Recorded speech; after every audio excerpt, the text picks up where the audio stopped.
Welcome one and all. Welcome to another Brew Spy, the Magic Guy. I'm your host, Sean, and today we're going to be finishing up playing the Narset Puzzle Box War of Invention nonsense deck. So we actually were getting crushed.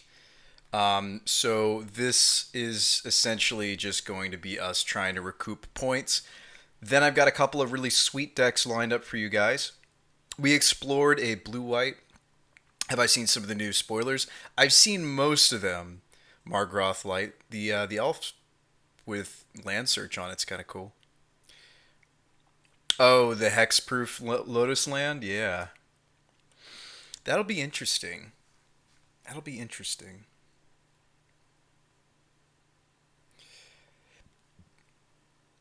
Flagstones. Could play flagstones with it, right? That would work.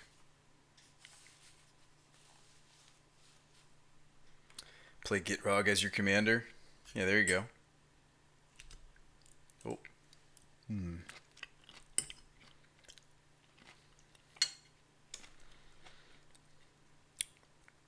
I got excited, but then less excited. Doesn't do anything for the... Well, you brew pretty specific decks, right, Melfina? Planeswalkers, although there's a Planeswalker for everything now, thanks to War of the Spark.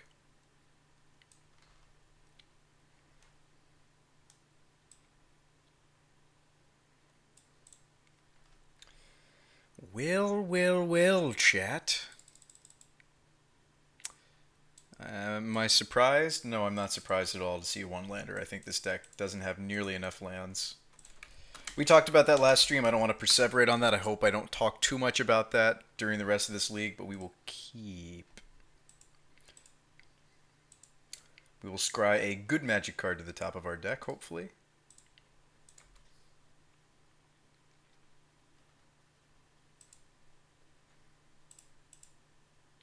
No reason to play out the Moxen. It represents a Thopter for Psi.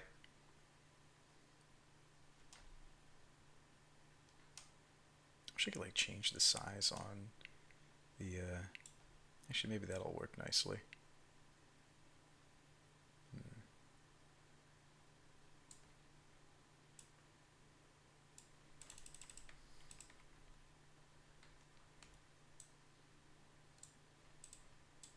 Goblin Guide. Riftbolt. Oh, we know what this matchup is. Oh, we just natty draw the Thopter-Sword Wombo? Like a boss. I actually should have put the Mox Opal in because of Eidolon. That's a misplay. We're less interested in the token than we are not taking damage on this play. So I hope we don't lose because of that.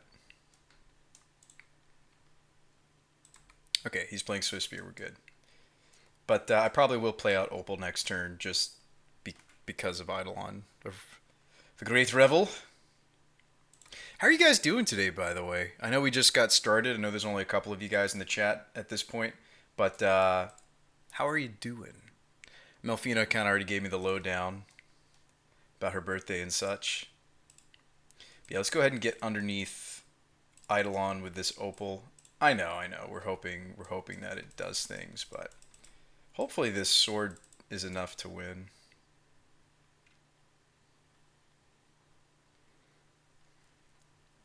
Green splash.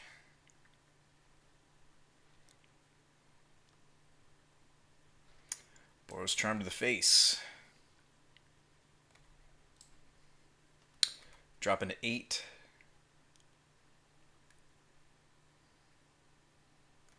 Oh my goodness. Shard volley. Drop into 5, drop into 2.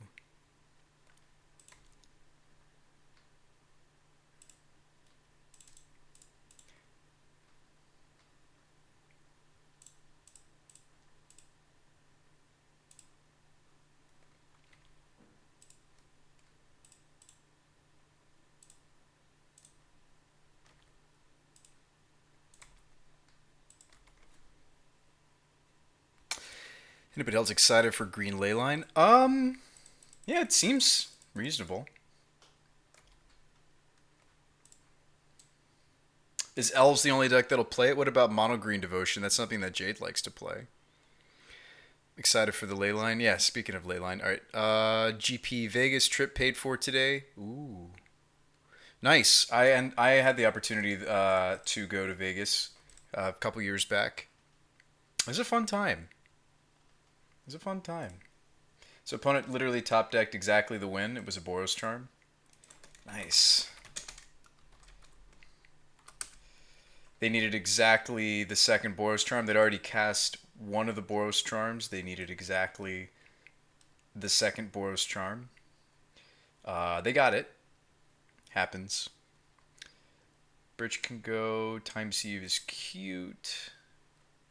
Pithy Needles are very weak. Spell Bomb is weak. Don't want to cut too many artifacts though, because then the deck doesn't work as well. So I guess we can still run those. Run it back. So we've brought in battles. We're gonna leave in the welding jar.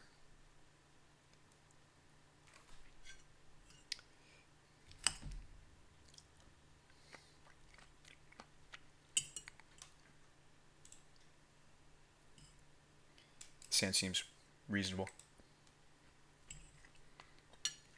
Again, like, we're an artifact deck, though, and we keep not drawing artifacts. But I probably don't ship a hand that has lands and sideboard card, even still. Let's go get that one of basic swamp. Let's take a look in a book. Alright, so Boros Charm, Boros Charm. There's only one threat. We'll take it.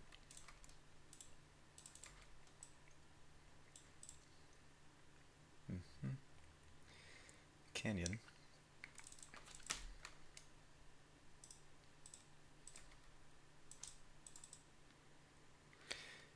If you have a fresh devoted druid with leyline, it makes 4 mana. Oh yeah, that is a lot. That is indeed a lot. Does Whir work without any artifacts? Technically.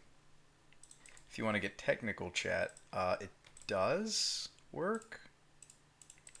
It does work without the help of Boros Charm. It does help without. It does do work without artifacts, but probably not. So here we're going to essentially ramp for 1 for this Whir. Now, fetching out the basic swamp does indeed hinder this Whir. We'll be taking damage off these spires for it, but like, what am I even getting in this matchup? You know? Well, we would go get the other piece of the Thopter combo, which I can do here. So I will set up to do that. There's a very good chance we're just dead, chat. And that's okay. In fact, that makes it really easy. We can just switch over to another deck. I guess I go to 6 here. So I'm dead to... I mean, it would have been easier actually if we had had a target for the battle. Am I dead? Do I die?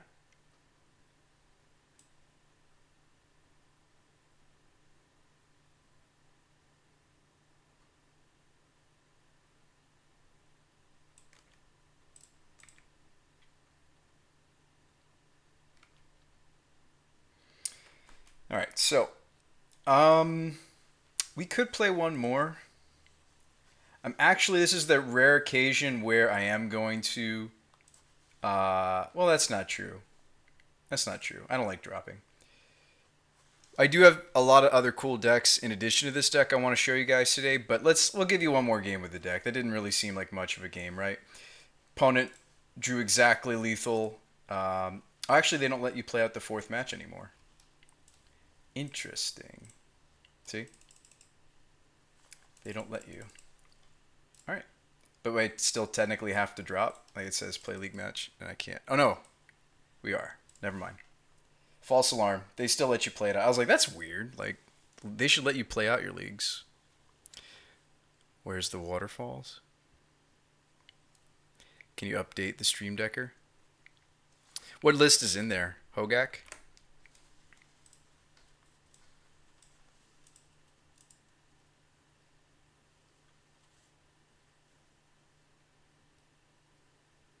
There you go. For one match. It's worth it. It matters. Thank you for reminding me. Appreciate that. So, I've got a deck that's a blast from the past for us to play. Oh, we got an opponent. We're only going to play one more match of this deck, and then we're going to dump it in the trash. And by that, I mean we're going to give it back to our lovely sponsors, Card Hoarder. I think it's fine for us to have the preview thing, because I never really used that top corner of the interface. Anyway, keep in the dark, I suppose. Good luck and have fun. I know I went on a rant of this whole league saying that the deck doesn't have enough lands, and we finally have a draw once we can no longer prize where the deck appears to have the right number of lands. That's just how that rolls. That is just how that cookie crumbles, chat. It's like the match where it no longer really matters. It seems that, and we could have needled something arbitrarily. They'll probably be playing the one of the new Horizon lands. I don't know which. We could like needle that in the dark.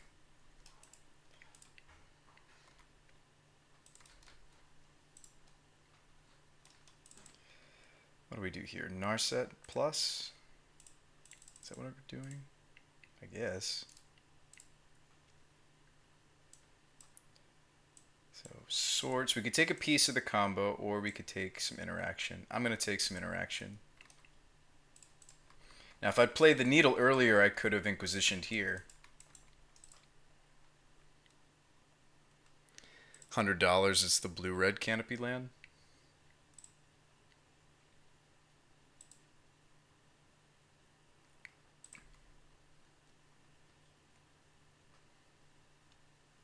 It's probably the only thing you could needle in this matchup. That gives me hope for these main deck Pithy Needles in this build. Because most decks that normally wouldn't have something you could Pithy Needle, now they will. Opponent probably ignores an Narset. Oh, maybe not. Maybe they send one at Narset. Nope, completely ignore her. It's to be expected.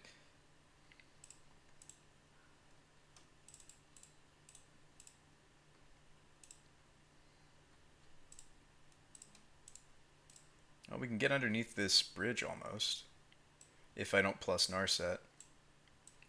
Bunch of burn, eluding. I might even just take the most burn. What is the name of the blue-red one off the top of your heads, chat? It was like something Isle? Sun-Baked Isle? No, Sun-Baked Canyon is the red-white one.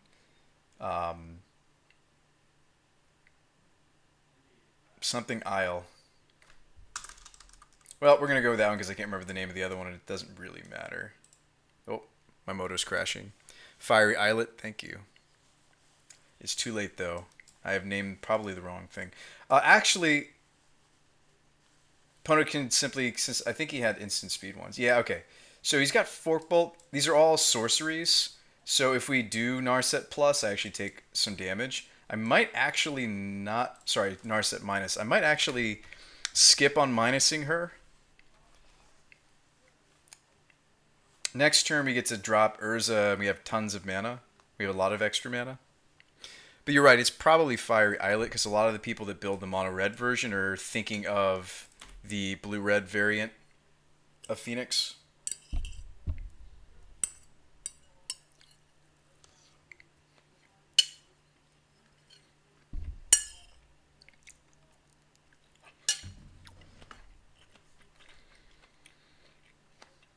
They kill Narset.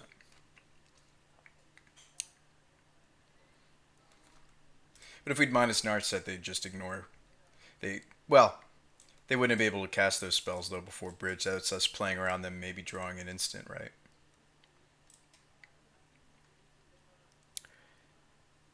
Oh, the red white one is indeed cheaper money wise for sure. But that doesn't mean he has either, right? That's just a guess in the dark.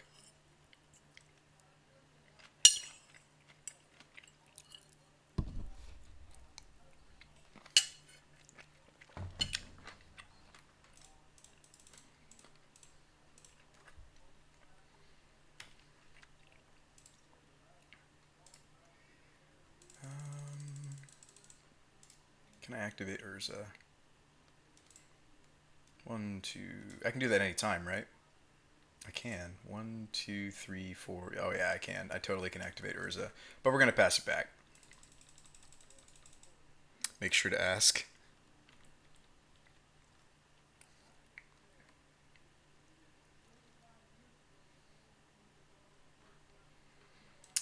Manamorphose.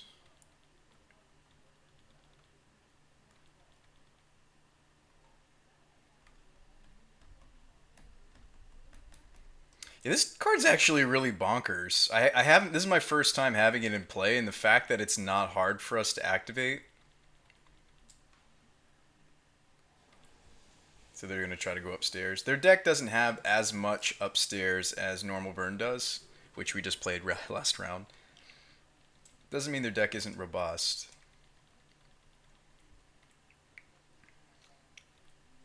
I think we are going to win this one. Yeah, Urza's a nuts upgrade for these Thopter-Sword decks. Giving it like an actual infinite is nice. It doesn't win on the spot, but it is infinite life, and that'll beat a lot of decks.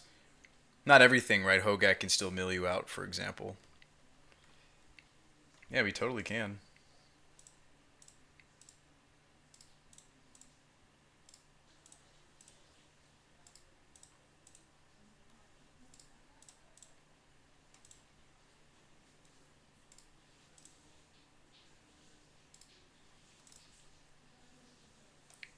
We should have done it, though, sorcery speed, right?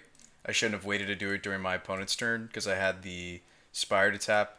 Actually, quite a few things in our list are sorcery speed, so that was my bad, chat. I'll learn. I'll learn. I'll figure it out.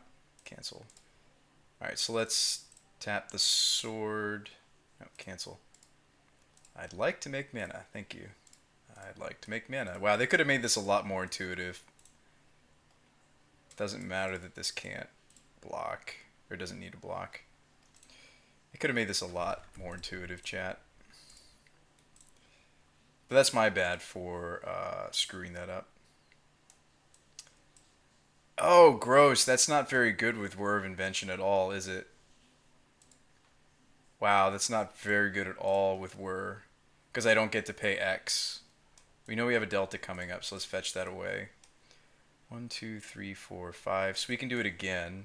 1, 2, 3, 4, 5. So we can get it tapped.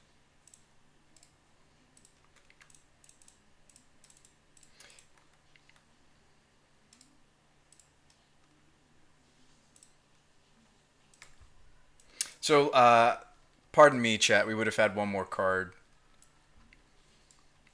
if I had done it properly. Well, there's Whir. Am I dead? Opponent needs to kill us right here, because we have infinite next turn.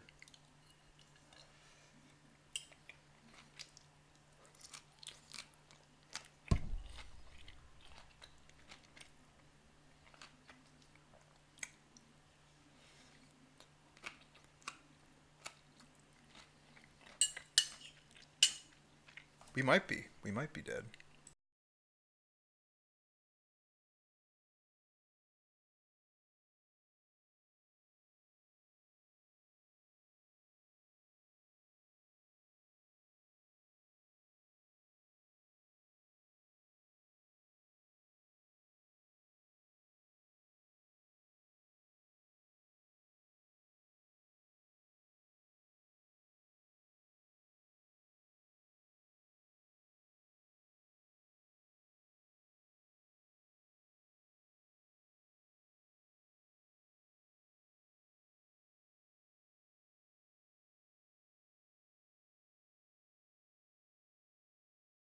Alright, so we're dead.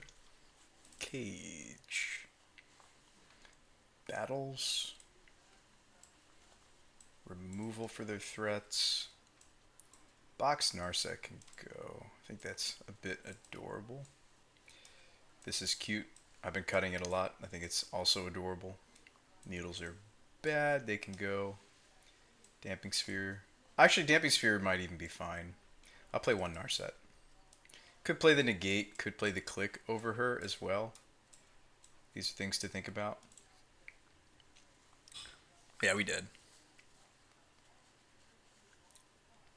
I mean, we took a game here and there with the deck, but like we never took a single match. So I think the deck needs some work. One of the things that I did to the deck was moving forward, I added 2 lands to the deck. I don't know if that's updated in the Stream Decker version of the deck, but I added 2 more lands to the list because 20 lands just is wrong.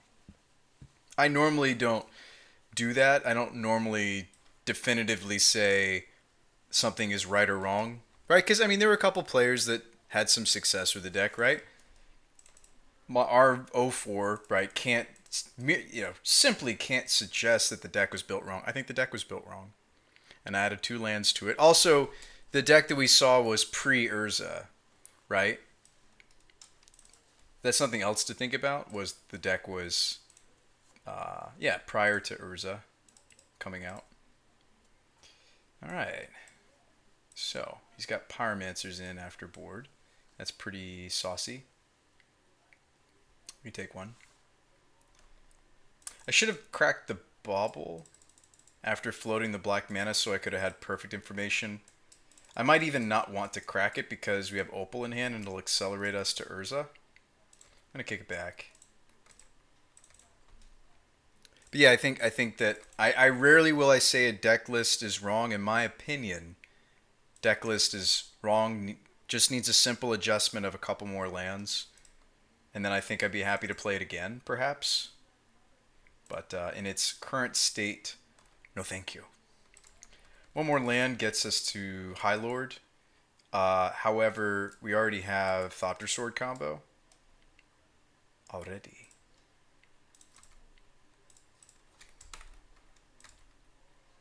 We already have it.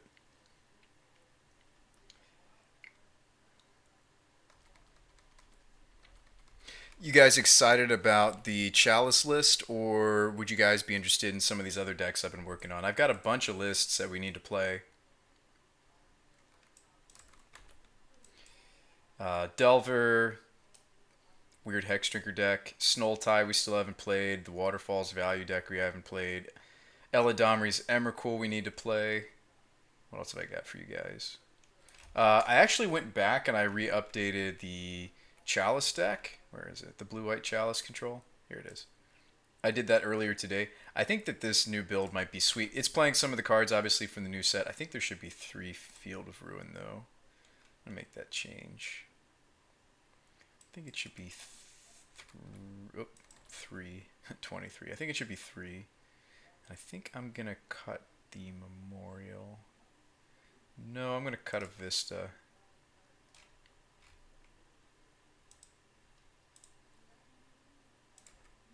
Phoenix. Play Waterfalls.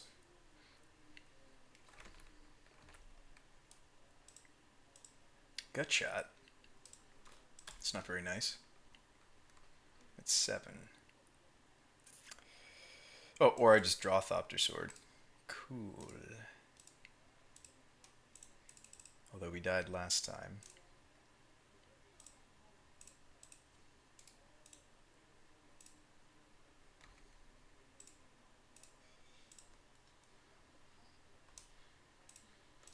He's got a mountain coming up. Mountain lets him cast the Pyromancer in his hand.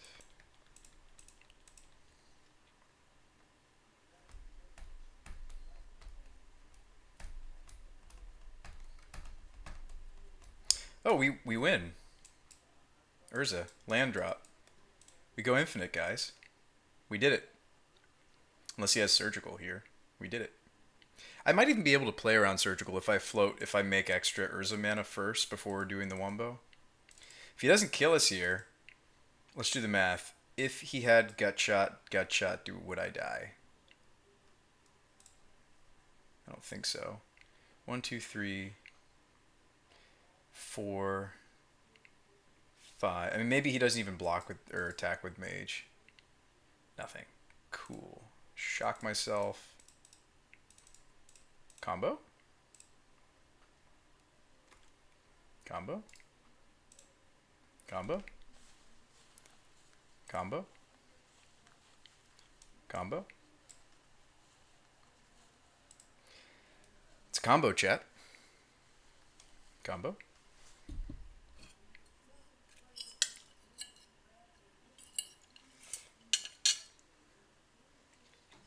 So this is exactly what I'm talking about. Because I think the new build isn't even going to have Sai.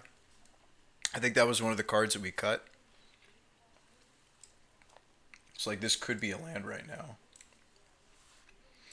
Alright, well, we'll keep it. It's got a sideboard card. I'm going to keep that bauble and we're going to use it with this fetch land.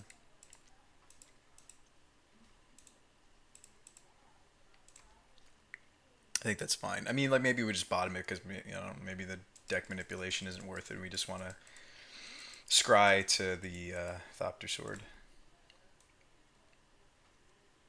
He didn't put a Phoenix in the yard and he just dumped 2 lootings. I think I'm just gonna Inquisition here. Maybe get to snag a threat. His hand is nothing but a scary, scary Shatterstorm. Alright, so we'll take the light up the stage. His hand is some bolts, another mountain, and a very scary Shatterstorm. He drew a threat. Well, that sucks. Oh, we drew an answer. We're still going to do the bauble manipulations. What do we see? We see Battle at the Bridge. I probably take that. It's a sideboard card. We probably take it. So we're not going to crack this delta just yet. If we want to, we can blow up this mage.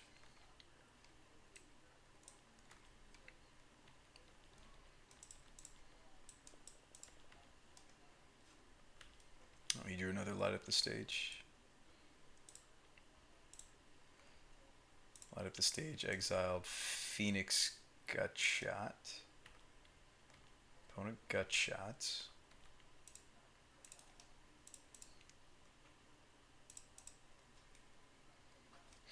His hand is Bolt Shatterstorm. I feel like Shatterstorm's so much mana for their deck, though. I mean, I totally respect it. At the same time, I don't think this is the right deck necessarily for Shatterstorm. Shatterstorm's something more akin to maybe you'll sometimes see out of Jund. Oh, wow, we just had the combo.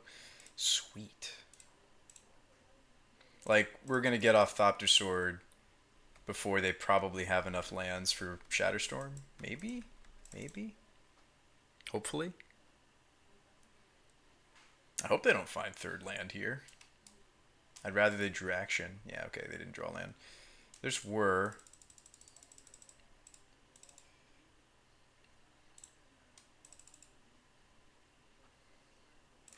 Oops. Let's tap the right colors.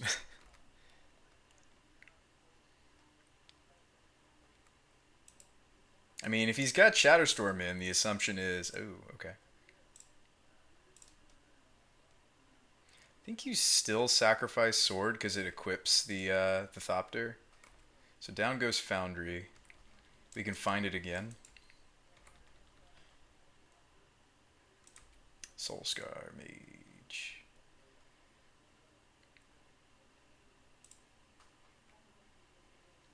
Could just eat this with this battle. I'm also tempted. So we know he has a bolt, so we know we have to pump this to 3. We know his hand is Bolt Shatterstorm. If I were to whir for the other component, tapping this and this.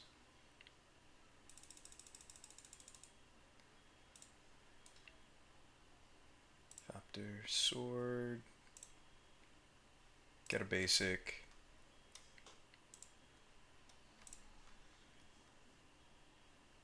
This is not enough to kill the That's not enough to kill the mage, right? Only 2. That's fine. I should have done the math. I was 1 off.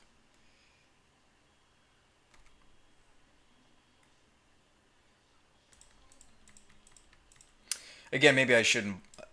Um, oh, 3rd land. That's a little scary. Shatterstorm maybe going to happen. Might actually happen. We need to go infinite.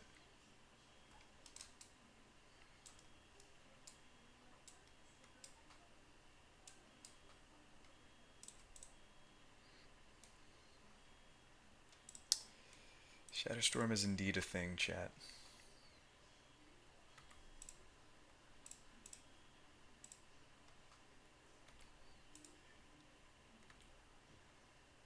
We know the hand is Bolt. I don't even care about battling the mage, right? We just swing and hope he doesn't find the 4th land anytime soon. He does technically have the ability to loot into it, though. I'm surprised that he didn't do that.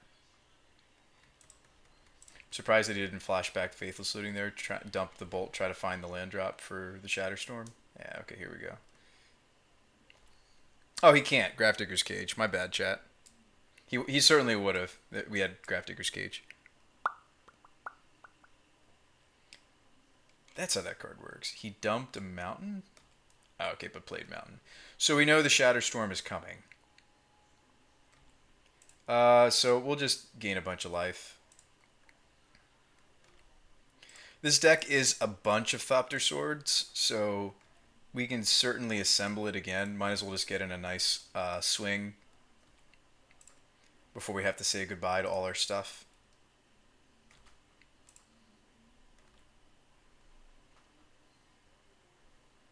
Steam Vents.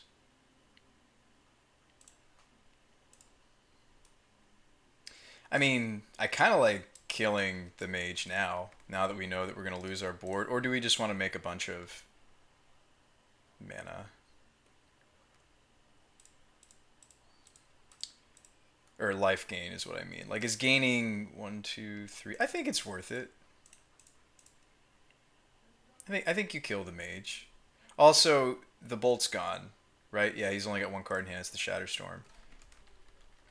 So we could do this with the battle. We could tap the sword, this and that, black, overkill the mage, gain a bunch of life.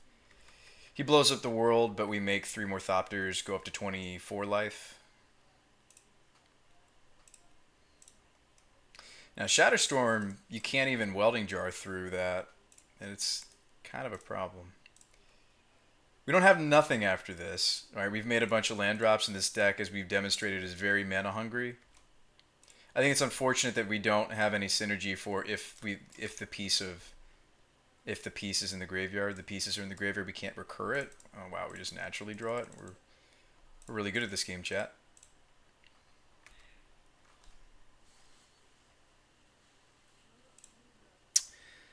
Okay, so what did we learn about the deck? It just needs more land. I think it's really robust. I think the deck should just be more focused on Urza. If I was to retool the deck, I would literally just play more lands. I would cut some of the cuteness, and I would just play Urza. Poor Mr. Red Mage. That's what I would do. Anyway, let's give the deck back, and we're going to play another deck. I actually kind of want to play Chalice. I know we had somebody that wanted to see Waterfalls. I will show you Waterfalls, though, just so you can take a look at it. You guys are always welcome to look at my stream decker if you want to see what we're up to playing. So yeah, it's just Visions and Footfalls. Just trying to be grindy, playing some Electrodominance. Not doing anything busted, per se, with these spells. Just, yeah. Now, this deck actually might have enough of these where it could consider playing... What is that one card? If I can think of it, that would be great. I thought about doing that with the deck. The new 4 mana, look at the top 6, cast some sorceries. It'd be a bit different looking, though. Obviously, we'd need a lot more sorceries. There aren't really any except for these. So you'd have to play like a really heavy, like rug-colored sorceries deck. But that'd be cool, and you could find these more often and do broken things with them. Like I think that might be a fun way to build the deck too. Not necessarily good, but fun. So let's go ahead and give back this deck. Bloodbraid into Footfalls does seem good indeed. I would agree. I would agree with that. Yeah, it's just a value deck. It's not trying to necessarily do anything special. But yeah, my takeaways, the deck wants a couple more land, just maybe two. Just maybe two. And the deck wants to play more Urza because this is just insane. Like, even if you don't have the Thopter-Sword assembled, like, we were consistently able to activate his 5. You get a 1/4 and a big old, however many artifacts you have in play, +1. It's just insane. Like, it's perfect. It's great for Thopter-Sword to have an infinite, other than, Krark Clan Ironworks was another way to do that. It got banned. So it's pretty exciting that you can do that now. So I think the deck that we're going to play next is actually the Chalice deck. I'm pretty excited to show you guys this deck. It's something we worked on about 4 months ago. I'm curious how it looks now that Modern Horizons has dropped. So just give me a hot second and I will pull that up. Let's see what we got going on here. So we're going to give these back. Gonna get into the Chalice list. If I can find it. So it's a blue-white Chalice control. This is not my creation. This is from MTGO user Jow Deneman. Came up with something like this. Now the list has access to new Teferi and Narset. Winds of Abandon. Those are among some of the new cards to hit the deck. Not very many others. I'm going to try out like a Vista, or maybe one or two. One for now. We're going to play Flusterstorm out of the board. I kind of want to play more Flusters than that. We're also going to play a Serra in the sideboard. Dovin's Veto. Both Veto and Flusterstorm get through Chalice because, this one, the Storm copies go beyond the Chalice. And then, of course, Dovin's Veto can't be countered. So if we had a Chalice on 2, it gets through that. So it's basically just a kind of weird looking blue-white that has chalices in it. Did any of you guys watch the verses today with all the broken, busted in half decks trying to take on Hogak? That was pretty interesting to watch. Any of you guys see it?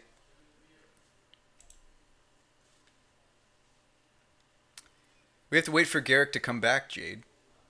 We have to wait to see them print a new Garrick. It's main boarding a Rest in Peace. It's a main decking a Rest in Peace. Its sweeper of choice is Terminus, quickly followed by Winds, technically. But more like Verdict. I also thought about maybe playing Settle the Wreckage, but I think I'm happy with this configuration.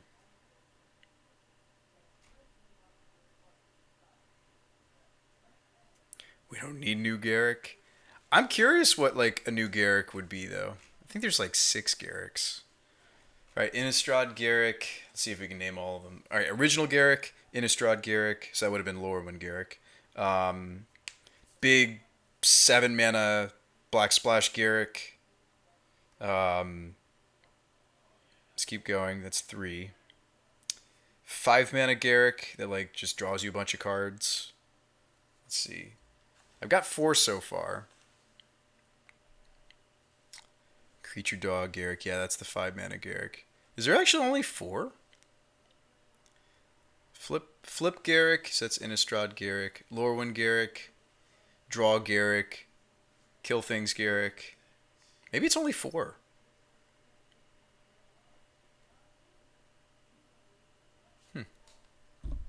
Maybe it's only 4.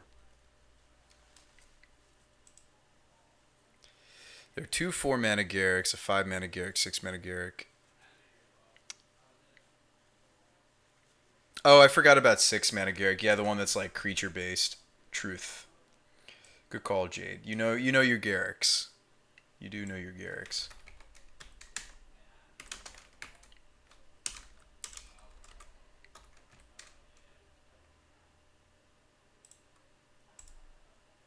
I liked this list the last time we messed with it. I'm glad we're giving it another go.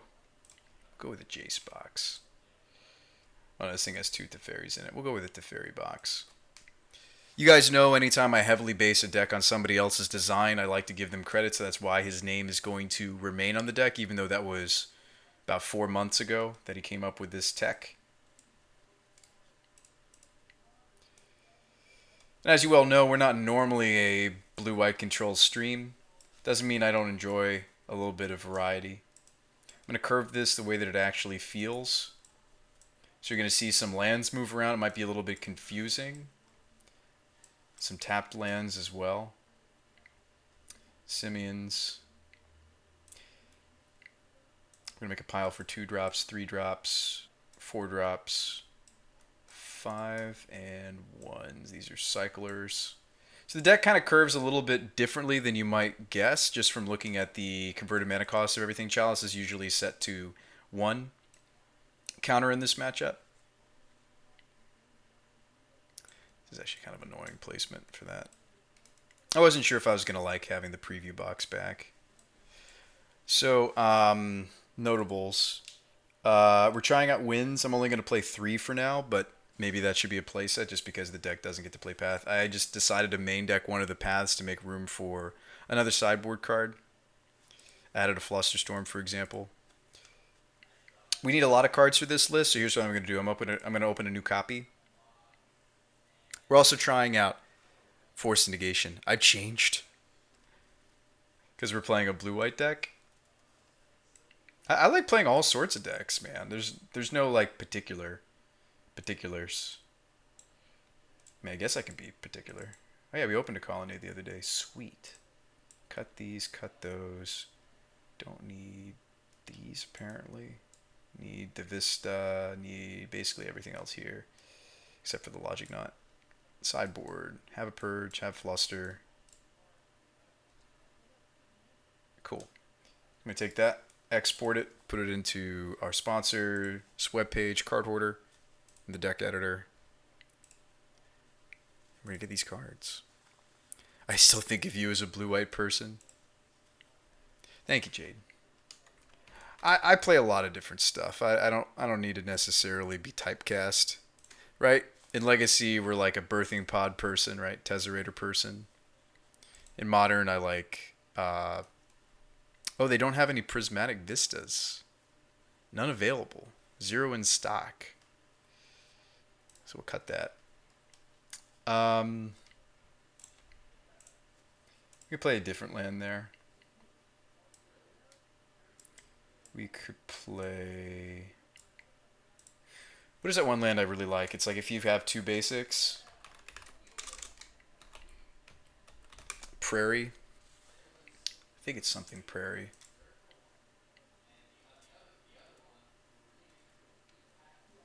If I can spell Prairie right.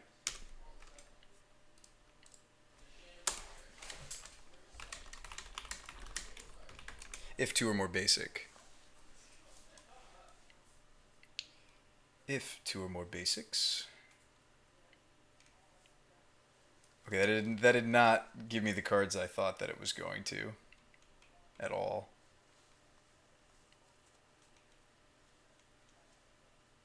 What is the name of the land I'm thinking of, chat? Don't forget you can right click, add to wish. I've been having trouble manipulating not just my wish list, Jade, but also my binders. I actually can't go into my binders. I was looking online for a solution to that, like when you can't fiddle with things like your wish list or your trade binders. Everything I read just said just delete and download a fresh copy of Magic Online. So I probably should do that because like there's some cards I wanted to move and I actually wasn't able to because if I can't make a new trade binder, then all the bots that I go to are just going to look at my entire trade collection, right? Because it's kind of a problem. What is the name of this card that I'm thinking of? Prairie Stream? I think that's it. I just can't spell Prairie right. Just BrewSpy moments. It's got 2 eyes. Yeah, I was thinking of Prairie Stream. I think I have one. No, I don't. I was thinking Prairie Stream. just thinking Perry stream. That's what I'm thinking.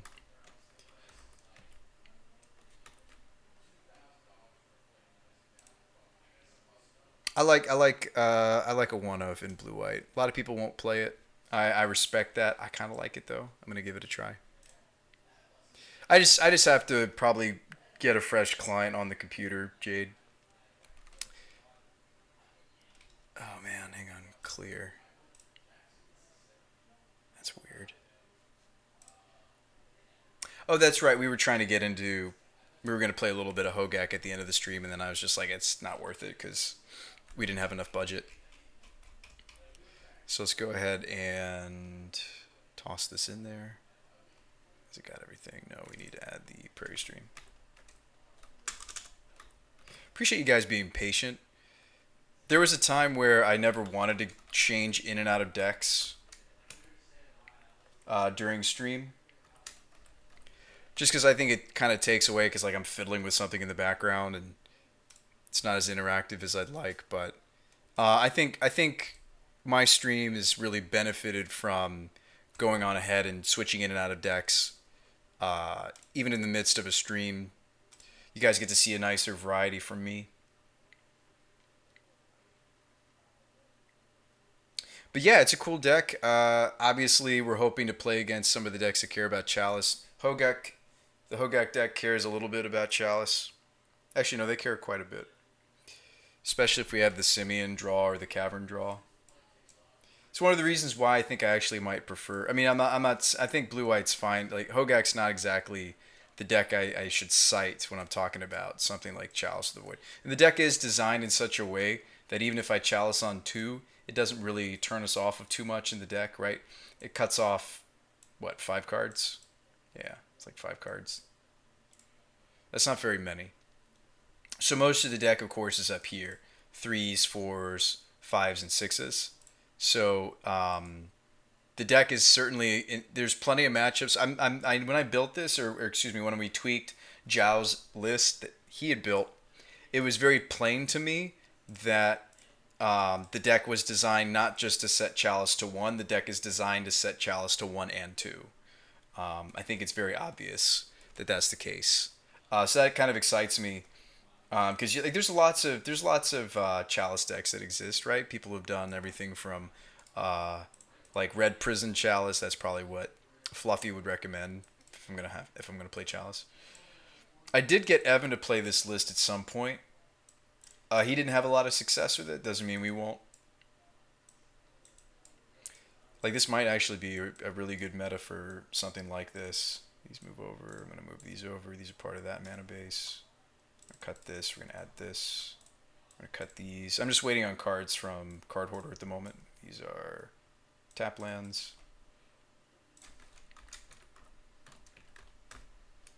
Right, just because it didn't work for somebody else doesn't mean it's not going to work for us. Metagame is different, right? It's new. New meta. Alright, cards are here.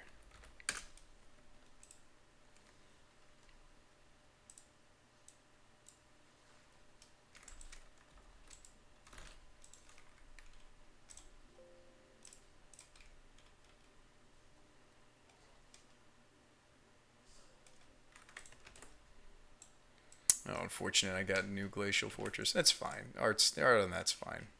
It's fine. Just when I play blue-white, I like to have the older versions of the cards for the nostalgia factor. It's fine. But yeah, thanks for being patient, guys. We're going to go ahead and give this a whirl. I mean, I don't expect to spike the league with it, but I think you guys are going to see some interesting stuff happen. I think it will be insightful. I think it will be interesting. There is no red mana to hardcast the Simians. That's not the plan. That's not the plan with that card. It's not the plan, chat. It's not the plan. These are cyclers, so they're down here. So like the deck's curve actually isn't as ugly as it looks on inception, right? When you look at the deck before I curve everything into where it actually is, it looks bad, right? Like the curve looks bad. It's not as bad as it looks, right? You move some things around and you're like, oh, okay, I get it now. Like these are here, these are here. is here, right? Like ideally, Terminus is 1 white mana, right? I mean, yes, it also has the mode of occasionally it would be 6, right? But we're hoping. I mean, even then in the meta, like a sweeper that exiles might be worth the extra mana. But anyway, let's go ahead and run it. I think we still got plenty of points. We don't. I guess that last couple losses put us below the threshold. It's already 9. Here's what we're going to do. Sad pandas. That's the one thing I didn't do, chat. I did not pick up tickets. I should have.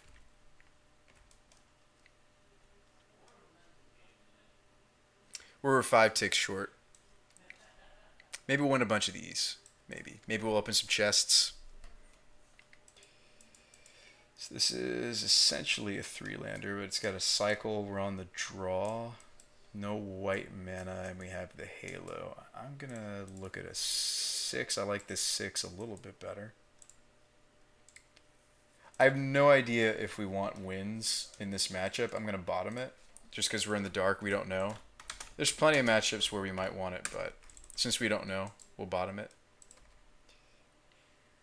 Simeon. Him going do nothing makes me think I'm not just going to put the Chalice out there. We certainly could.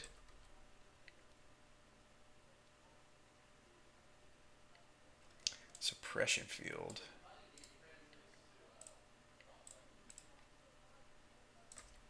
Let's not have any of that. He probably doesn't even care about Chalice. Oh wow, we're not hitting 3rd land drop. Well, that's not good.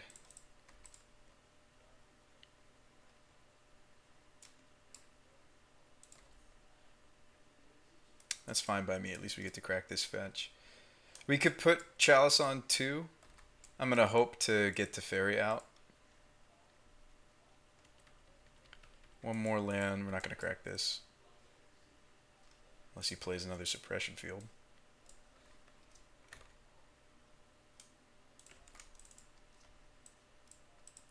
Halo. Name like Jace. Oh, he did. Fair enough.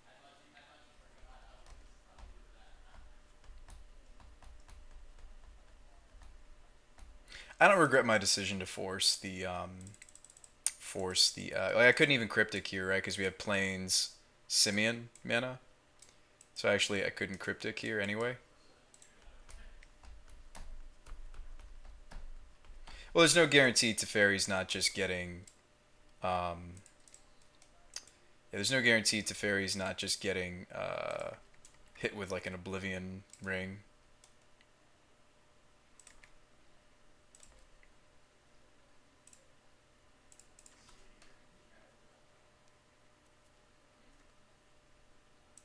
It's 2 or more, right?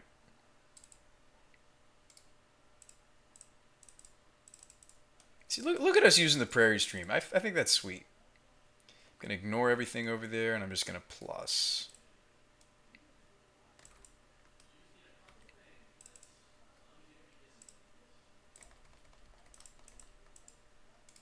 What do we even have for a matchup like this? Spellquellers. Veto.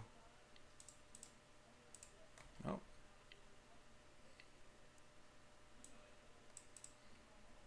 That's game. We cannot beat that card. We would have needed a counterspell here. Any counterspell would have done. Even Mana Leak would have done. I still think I was justified in countering the thing that turned off like my fetch lands and stuff, but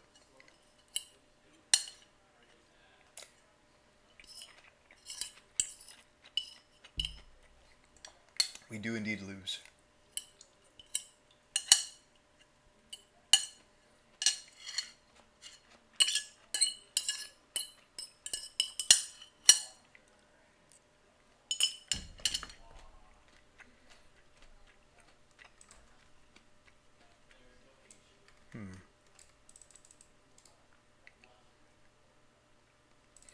Yeah, I'm just thinking, is there possibly any way we could, I mean, like this just, I mean, we're not gonna beat Enduring Ideal. So let's go ahead and sideboard. So these seem useful. Everything else is useless. I mean, these are threats. This is blue count for force. Winds does nothing. Rest in Peace does nothing. Terminus does nothing. I guess we are going to put this in for blue count for force, potentially. Because, like, Verdict doesn't do anything. Unless they have some, like, sort of, like, creature sideboard plan. Like, a lot. Cast Out's fine. Cast Out hits stuff. So we could put in the Flusterstorm for blue count. We could put in the Verdict for blue count. Because none of those other cards do anything. I'll run the Ruined Halo. There's like a small chance it does something. I don't think it is going to do anything, but there's a small chance it does.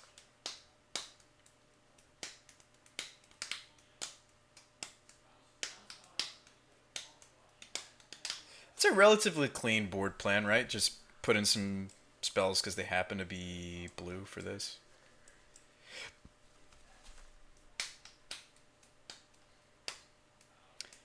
I never had the opportunity to Field of Ruin his Nykthos, which is correct. And that's what you're supposed to do. Purge could do something. Oh, if we get a game 3, remind me to put that in over something else. This is a no-lander. It's easy mulligan. This has force. This has field. We keep this, I suppose. It's got a detention sphere. Yeah. 4th land drop, probably. Right, we've got some important cards on 4. I'll take a 4th land drop. We might just be hard casting this force negation.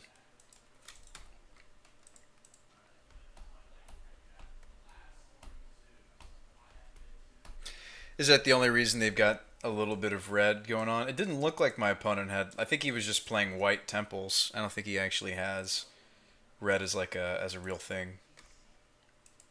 Like before I would pitch Simian to cast force, before I pitched Detention Sphere to force, I would use the Simian, like to counter this, for example. I don't care about this. You can name Jace for all I care. Name's Vendilion Click. Interesting. I don't really want him to know about the field. I don't want to just shock for Fountain, which like just gives away that we have force of negation that I might want to hard cast.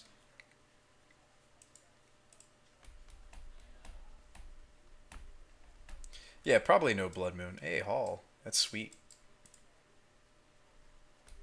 This is fine.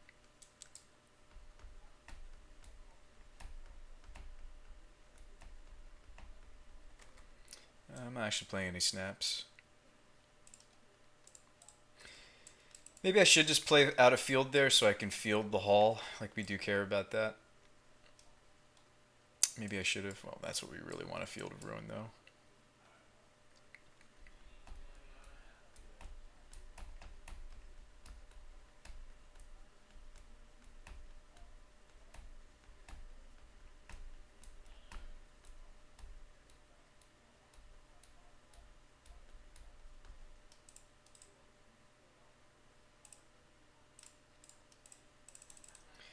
These fields care about this suppression field.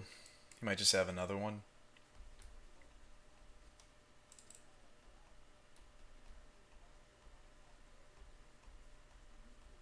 It's interesting that they also slapped on Exile for Force of Negation, you know?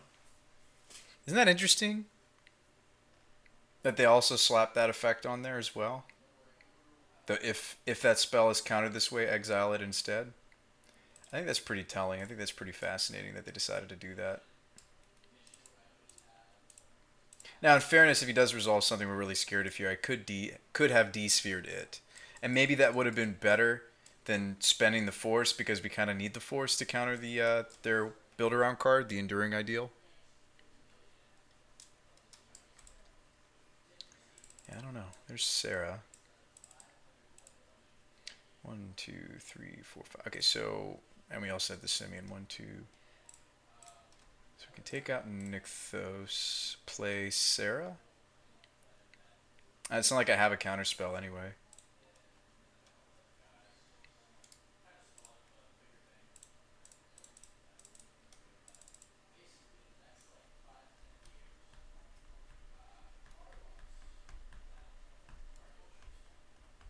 You can't name creature tokens with something like Runed Halo. So we just get to make an angel here.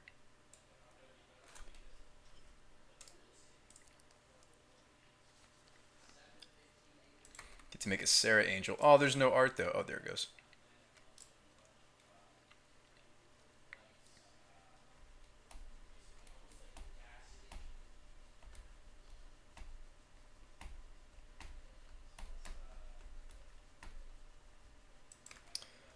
Ring Sarah.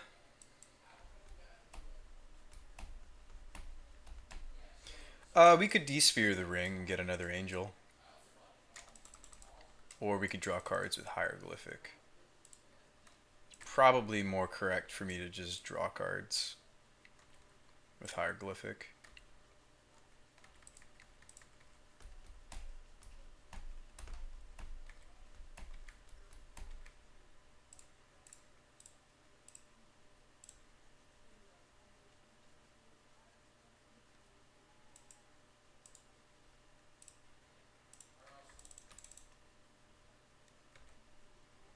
So the Vendilion Click is just a glorified, unless I take out the Runed Halo.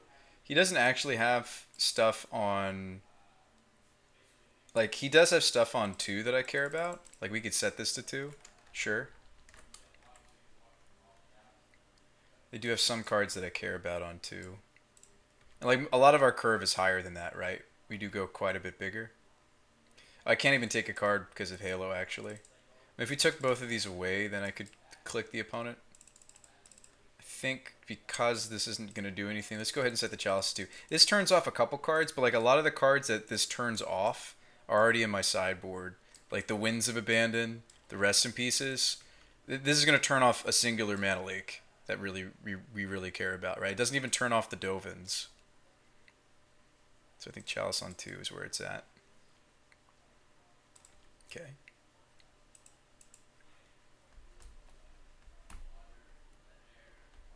Oh, does he just have it again? Speaking of spells I thought wouldn't matter.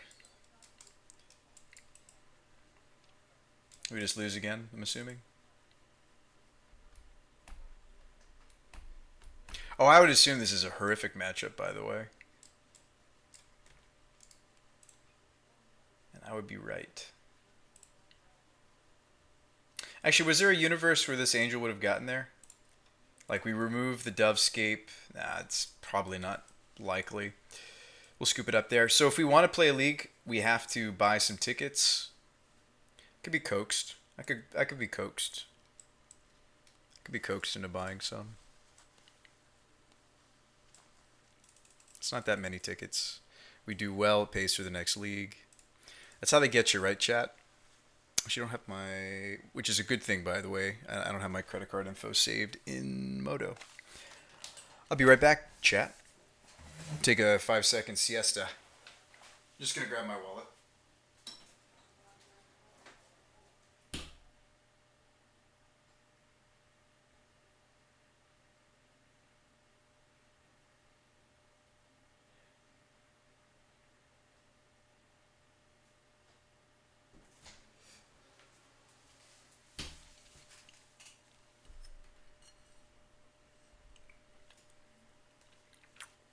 I'm back.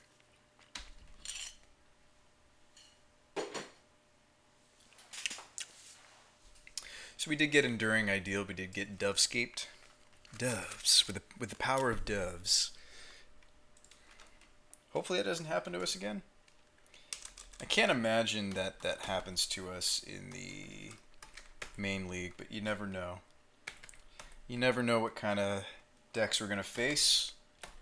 Could be what we expect. Could be the unexpected. I put that in the wrong place.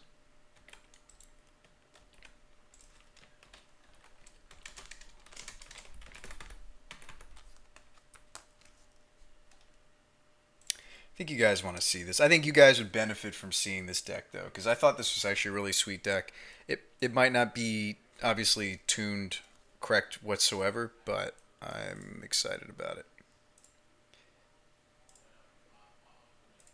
Let's buy 5 tickets. A little bit of tax thrown on top. Got to pay Uncle Sam.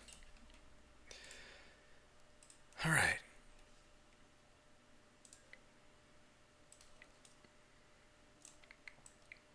We got tickets. Let's play League. Wish you could donate play points. You have 96 you haven't used. It's a very specific number. I don't know how you got exactly 96. Let's update the Stream Decker, right?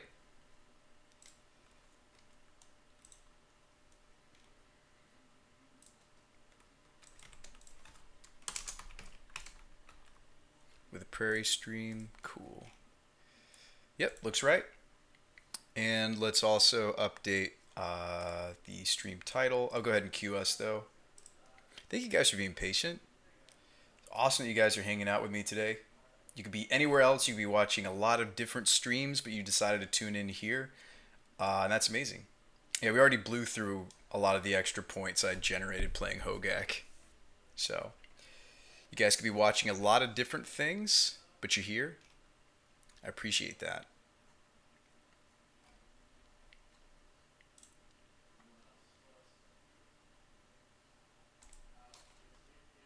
Right? I mean, there's a lot of different places you could be. It's going to irk me that we can't actually curve this to what it really plays like. That's okay.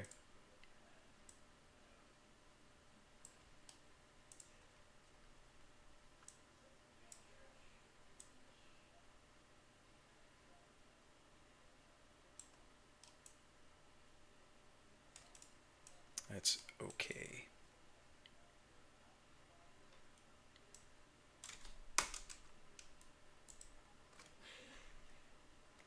Exactly 96. That's weird. And hey, if this goes quick and painless, we might squeeze in another deck. I've been innovating a little bit on the Hogak deck. Not that there's a ton of room to innovate on it. But I think it's interesting to consider other splashes. We were going to try a Flamekin Harbinger build. I also think that the Thalias that we were seeing out of some of the lists are very clever. I'll keep this on the draw. So we can name that with Halo.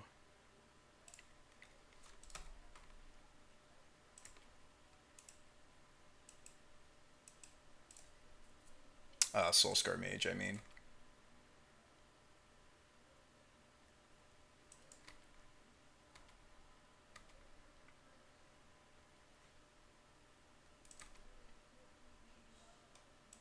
Spirit Guide, I could get Gideon out instead. I think we're going to use the Spirit Guide though for Cryptic. Well, no, we can't because we have the Crossroads. Could get Gideon out.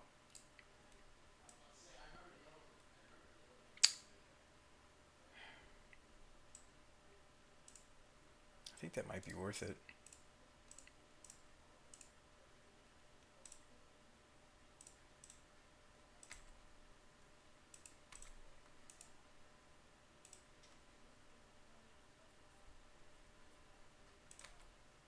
Nice. Okay, so Soulscar is definitely what we're naming for Ruined Halo. Opponent's only got 2 cards left. We're going to see a Phoenix.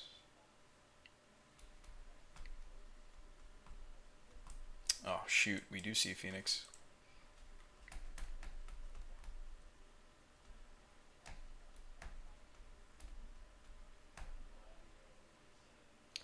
So he does. So Gideon does soak 4 here for us. So we've got D Sphere as well. Detention Sphere is interesting to think about. Halo lets me save life points though, because I can just play the Fountain tapped.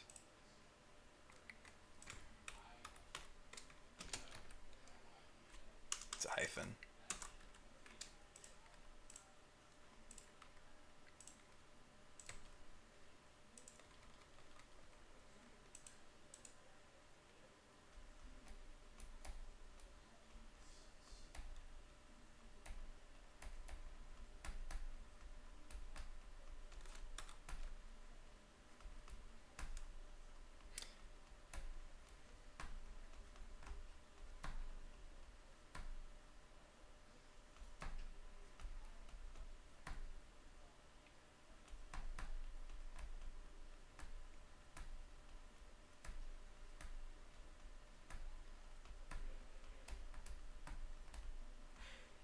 Let's not forget about this lava dart.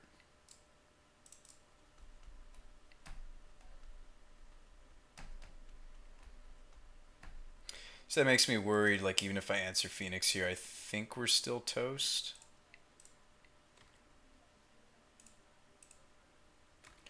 Because between Swift Spear and the Lava Dart, I can't crack this. We're actually just dead regardless. Yeah, if he remembers his Lava Dart, we're dead. There's a pretty decent draw from the opponent. We get to bring in Purge, Timelies, the life gain creatures. It's okay. We get to bring in some useful things. Chalice is also very strong in this matchup, and we didn't get to see it. We won't always see it. You can play a playset of whatever card you want, and you may not necessarily see it. The Planeswalkers are a little bit weak. I do like Gideon, though. I think I'd rather switch into the Angel plan. Timely Reinforcements. Maybe even Spell Queller could like counter something and block. Give me this. Rest in Peace is interesting to think about. I don't think that's how I want to fight over just the Phoenixes are the only graveyard part of their deck. It's the only part of the deck that's graveyard based. The Cryptics are awkward. I think Terminus is fine. They're pretty creature based. These are basically just cyclers in our deck. I don't really want to cut the cyclers. These are all 2-drops. So we're going to kind of curve a little bit different. We'll play the forces. Utility lands. Oh, that's not a tapped land. This is. These are in our 3s. 3s. 2s. 5s. So hopefully... Oh, this is a 4. We got room for one more. Maybe play the Flusterstorm. Just to exchange with like a bolt or something. Let's run it back. It's lived long enough to slam one of these angels into play. This is a mulligan. This is a mulligan. In fairness, it's only a one-lander. Like, don't really pay attention to the... I mean, it's sad, right? It's got removal and it's got angel, but we're not keeping a Field of Ruin hand with the only other mana source theoretically being a Simian. I don't really like to count it as part of the mana base for this deck at all.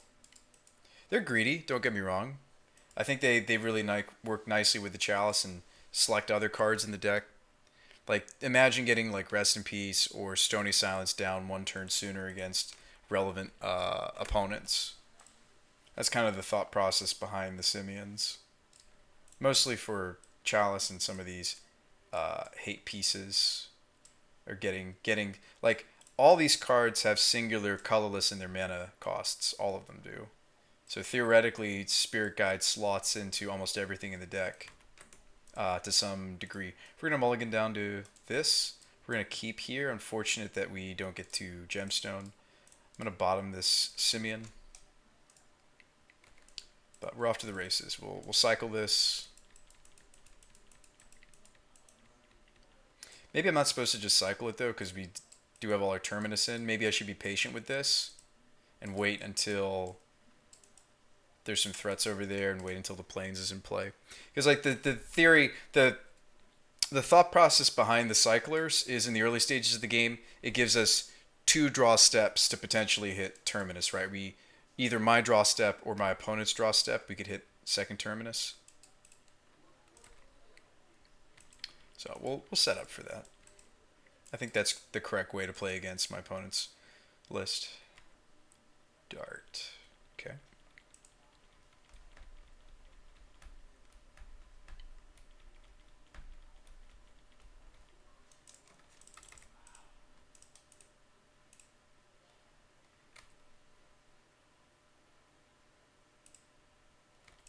We might Spell Quell the Manamorphose here. It would probably be pretty tempting for the opponent to cast this Manamorphose that they got off of the Light Up the Stage. Another Swifty. Okay. I'm going to go after the Morphos. Let's not forget about the Lava Dart. Lava Dart certainly could change the math on this block to favor the opponent. They might still cast it. Decides not to. So we have Cryptic mana. Spell Queller has to consider chumping now. These guys can get pretty big in their deck. It's a Manamorphose deck, for crying out loud.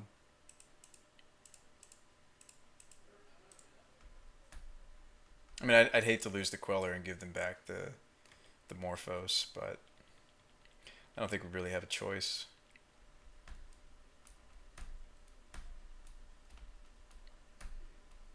Blood Moon, why? It's weird. I guess sometimes blue-white can have a draw that's like a bunch of Field of Ruin.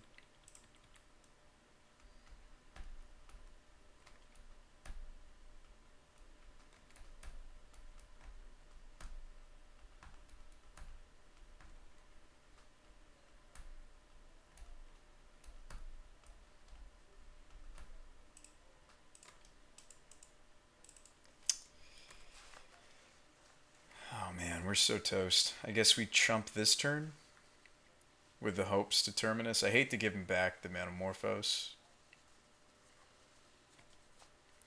I was like, please be casting a Blood Moon there. No, he's just flashing back the looting. No Phoenixes hit the bin. Block, unfortunately, giving him the Manamorphose.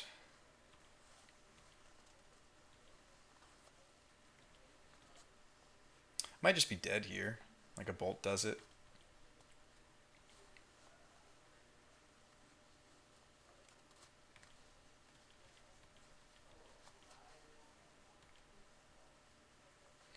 Bolt does it, Lava Spike does it. Yep, we got nothing. Maybe I should have left in the Cryptics. I think everything else we brought in is relevant, though. Hey, there's Chalice. Too late. But there was Chalice. I don't think that's really indicative of how that matchup really should go, right? I feel like pit those two decks together, best out of 3 or best out of 5, I think that favors us.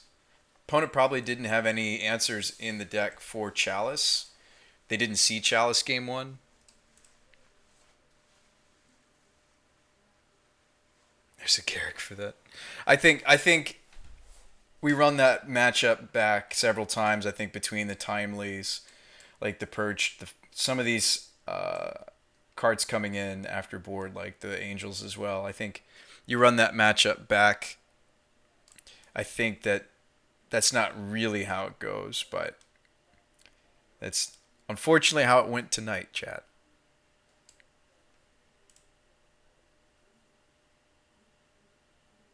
Back to it next stream.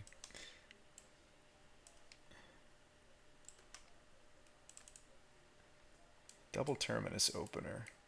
I mean, watch them be a deck that cares about the rest in peace. I'll look for a 6.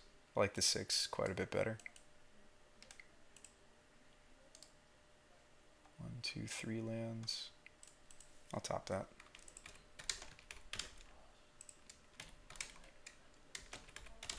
Especially since like a lot of my mana base is tapped. It's going to be slow going, so I'll take an untapped source so we can leak on time. Ah, okay, Thopter-Sword combo. Stonies will be useful. Let's give ourselves this access to this mana leak. I think that's fine. It means I might not get the Cryptic on time. Well, I guess I would if I Field of Ruin turn 3. Oh, it's actually this deck. I'll leak that.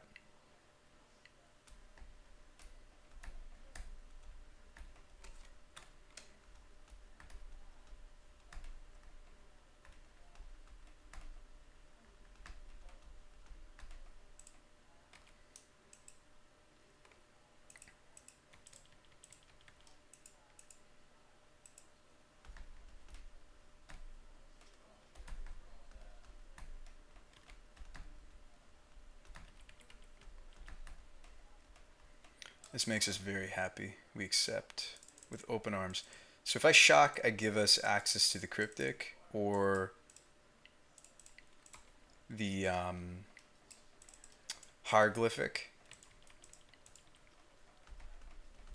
It was a lot of our tapped lands, like a lot of them. I think you respect the plating. I think you respect plating.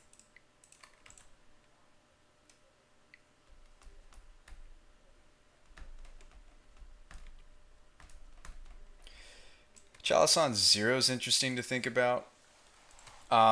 2 is the most important size in their deck, though.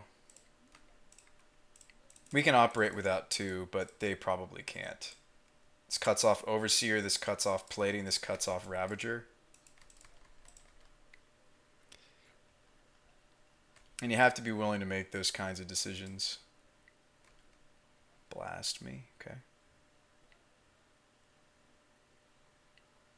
Blood Moon me. Frenzy, that's scary. Their deck is a lot less meat if you cut off the 2s. Like, yes, I'm scared about the Frenzy, but I also know it's not the end of the world. I should have played the Fortress, actually. So you could crack this. What's crazy about this land is it's not as a sorcery. Sure. Another Nexus.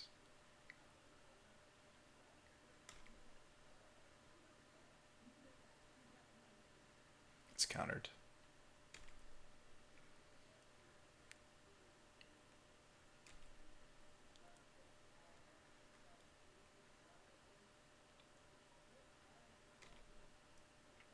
They could have attacked us with both Nexi if they wanted to. Maybe we spike a Terminus here. No attacks. Interesting.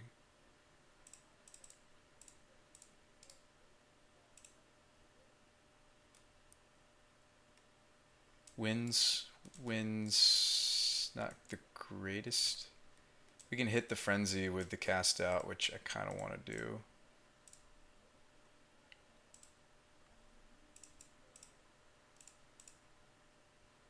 No, we're not going to get to activate that anyway.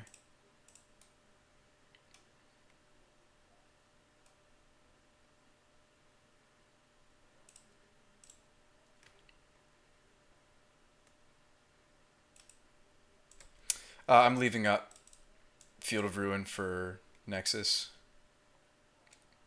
It's another Gal Blast? Holy Gal Blast, Batman. That was... Batman. That was 3 out of 4 Gal Blasts.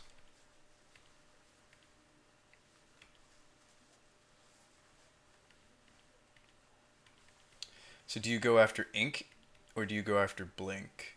Signal Pest. That's scary. Sure, what we'll do. Here's what we'll do. We'll go after an Ink. And then I'll exile the Pest and everybody else. Okay, he's going to Welding Jar. That takes it off combat, though.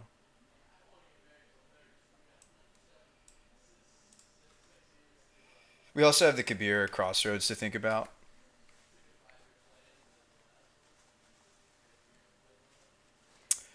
Another Chalice. Can't set it to 1 because of how Chalice on 2 works. Setting this to 3 is relevant, although we do have some important 3s. Let's gain our life.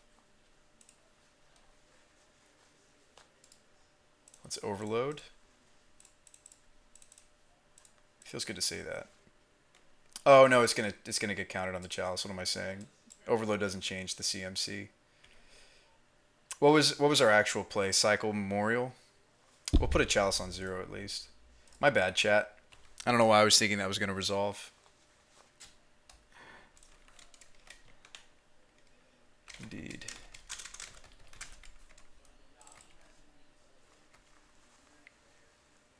I was typing out the question. Oh, no, you're fine, Jade. I can't expect you to always curate my mistakes. Maybe I'm not dead here, though? Maybe we get one more turn? I would have blocked the Signal Pest with the Colonnade. It's a lot of Nexi. I mean, I guess I'm thankful that it's the...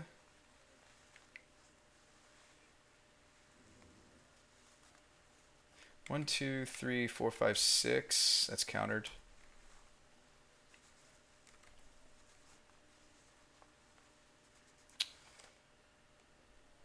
I take 3 normal, and I'm gonna take 6 poison. I have to literally find like exactly cryptic. I have to find exactly terminus, which we might. If however though we could have blocked with colonnade the signal pest last turn, we'd be in a slightly better spot here. We'll wait for him to animate everything, which I don't know why.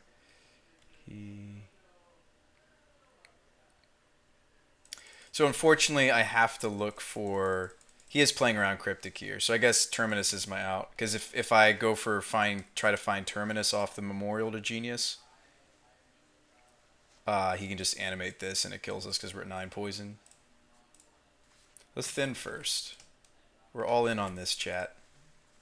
We're all in. I guess to settle the wreckage would also be an out here. It's sad that it's come to this. Alright, what do we find? Terminus? Oh, yes. Alright, so we die to the 4th Gal Blast. We do die to the 4th Galvanic Blast. I'm still dead to this Nexus, right? Well, no, I have Colonnade. I do have a Colonnade. Oh, the Memorial to Genius is now like my favorite card in the list. That was sweet.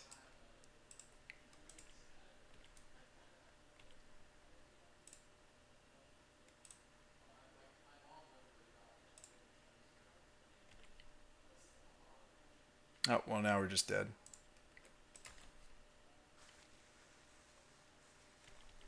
I shouldn't have cracked the fetch there. It's countered.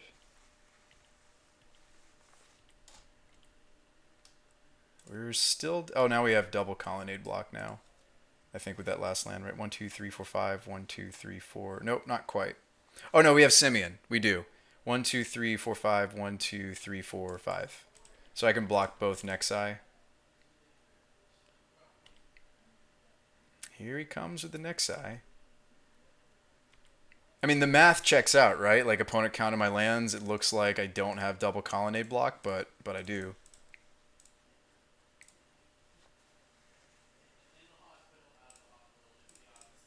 Right? I mean, if I was my opponent, I would go for this play. Did we show Spirit Guide earlier?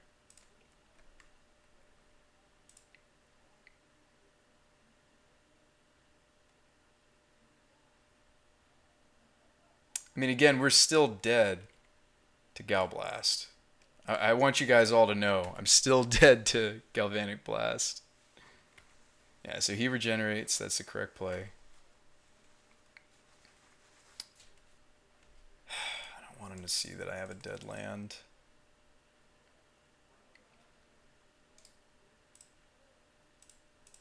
Can I attack with Gal or Colonnade and still block? Technically, I can.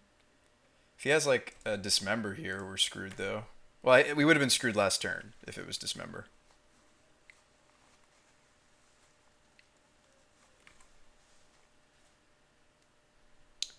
Let's do this now.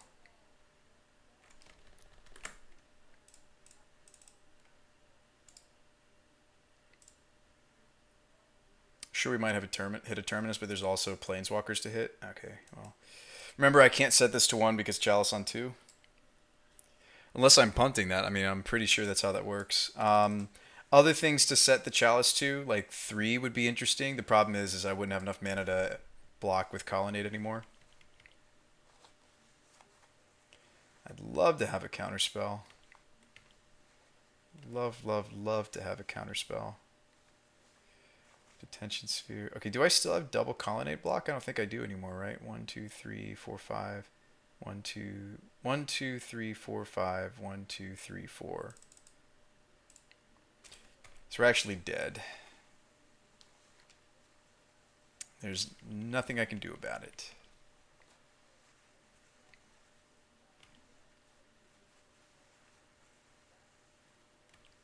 But opponent doesn't see it, so that is very thankful. We should be very thankful that that's the case. If I Fairy, we die though, because he thinks that I can block with both colonnades, but I actually can't. If I Teferi, we die, because opponent wakes up to the fact that I actually don't have enough mana to animate both colonnades. Or actually, I'm just... Oh no, yeah, Signal Pest can't actually cause damage on his own. Opponent may have taken the time, though, to math right there. And every turn that I don't snag, like a counter spell or what have you... Oh, okay, he mathed. We die. He did it.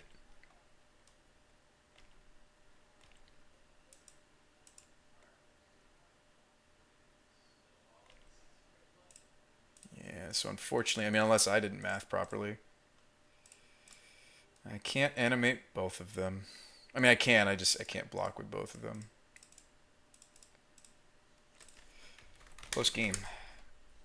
You know what's sad is I think that one mistake cost us. Remember that one turn where I kind of made a flub? Or am I thinking of last game? I think we actually played this really well.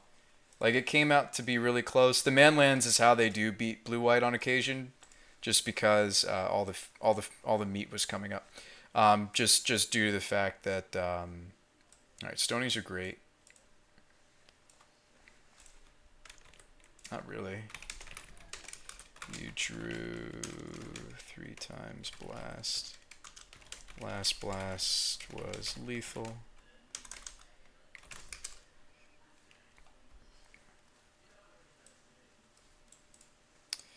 Alright, so the way that I like to board for this matchup is I'm less interested in some of my walkers, although Jace still sets up Terminus, which I'm interested in.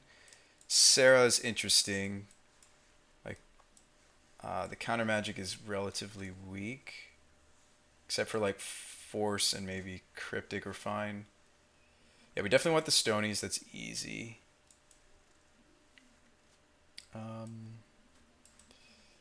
Rest in Peace can go. Halo's okay. Winds is okay. It's not great. I'd rather try to squeeze in Timely. We're going to keep in all the Cyclers because we still have all our Terminus. D-Sphere's fine. Narset could go too. I'm not that excited about Narset. Not that excited about these either.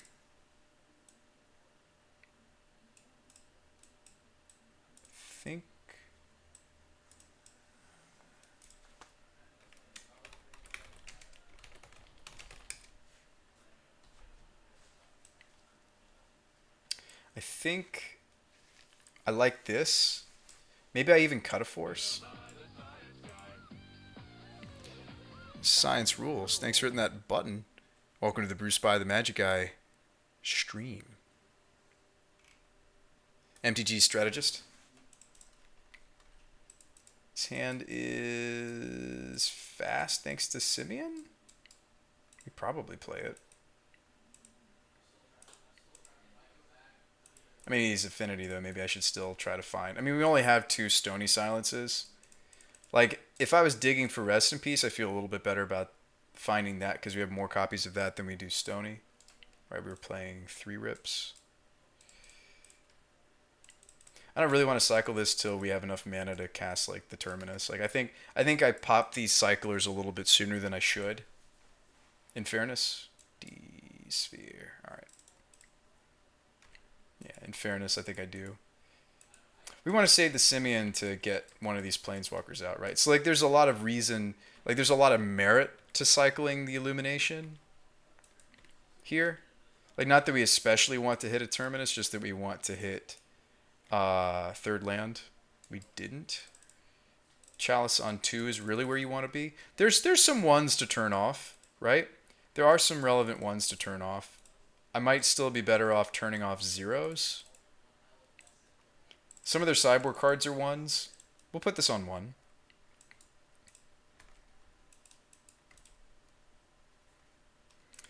So no 3rd land for us, it seems. Plating. Yep. I mean, sure, I could like use the Simeon to get rid of the plating, but I don't think that's really solving the issue. I think we're still just going to cycle Illumination during his turn.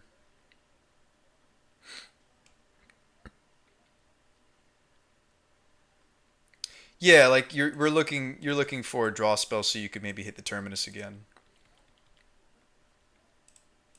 Same kind of thing I'm doing here. Like maybe we spike it. Doesn't matter too much if we whiff. We're gonna put this chalice on 0. Land drop, cool. So I could Jace the Scourge.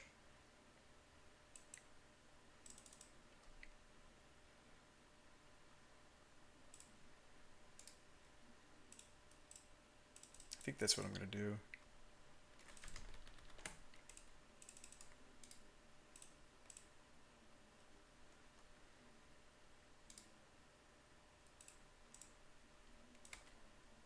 Jace protected from Galblast here thanks to Chalice. Oh, I should have put this on 0. Whoops.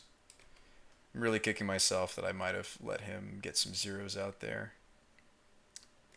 Puts the plating on the Scourge. Alright, so let's Jace Storm.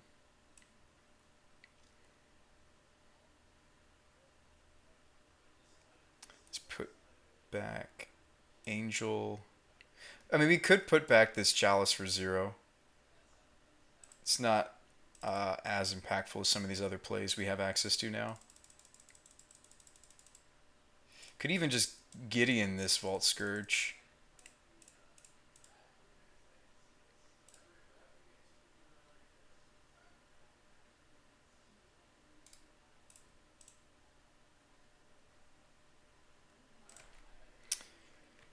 Did I stack it as Chalice as the next card? Because I actually wouldn't mind Chalice because Chalice on 2 is very good in the matchup. Yeah, speaking of which. Well, now that's kind of gone out the window. I think I'm just going to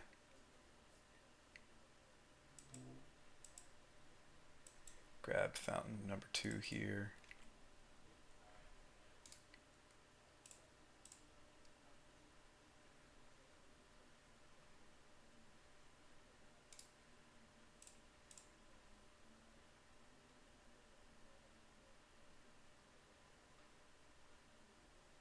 We've got this a lot of different ways.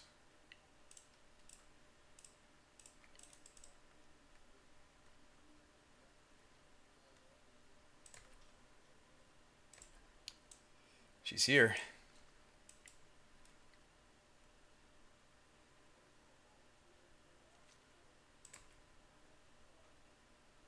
Makes me wish I'd put Chalice on 2.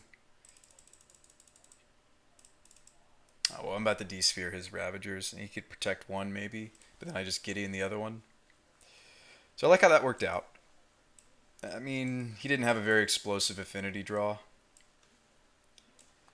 Maybe we want these when we're on the draw versus some of these cyclers. Can maybe cut some of the cyclers. I'm just thinking when we're on the draw, what do we really, really need? I'm going to cut a cycler. I'm going to bring in the other force. I'm going to cut a non-blue cycler. I think our blue count can still pull off 2 forces. Like there's only 1, 2, 3, 4, 5. Actually, there's quite a few blue cards in the board. So I'm going to look at a 6 that maybe has Stony.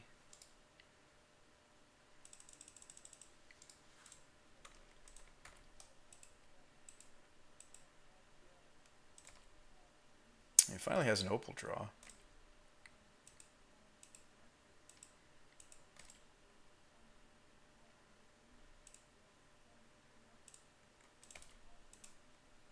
Maybe I should have led Prairie Stream there. I'm thinking I'm getting basics here, though, in my mind. So I can Winds the Seer, the Steel Overseer, I mean. We can Winds. He still gets 1 activation out of it, which sucks, but that's, you know, when we're on the draw, that'll happen. Yeah, so we can remove this.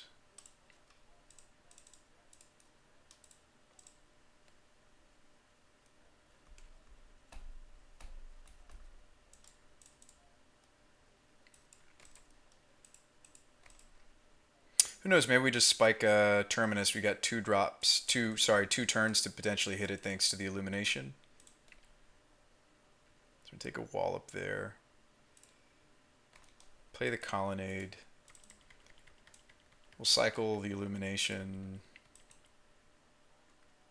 Opponent wants to Gal Blast here? Okay. Yeah, so we'll cycle this. Maybe we hit Terminus. Plating. Oh, that's a problem.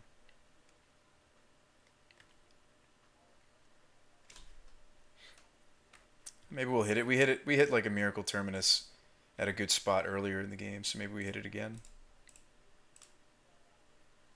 Like there's some matchups where you just have to. Sometimes they just get such a great draw. Like even normal blue-white would have had a difficulty with them on the play. We didn't get to Chalice for 0, which would have turned off two relevant cards. That's okay.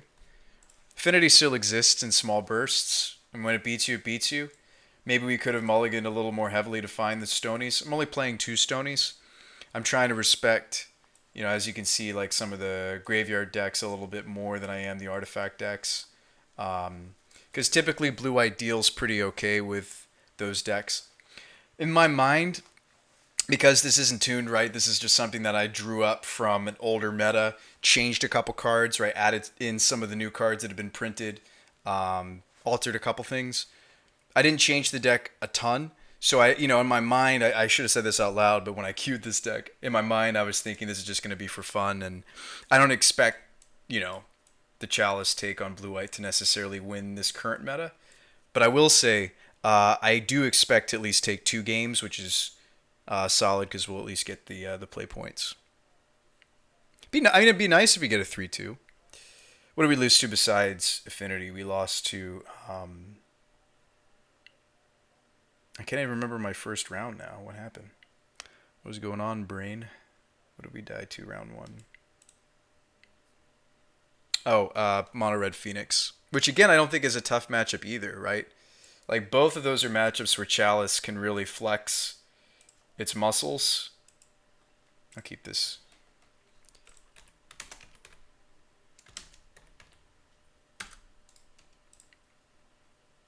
Yeah, those are both matchups where I think the Chalice can really flex its muscles, and just didn't happen.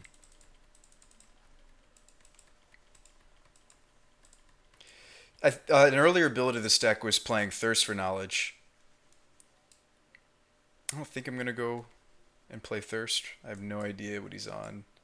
I don't think the Chalice is relevant.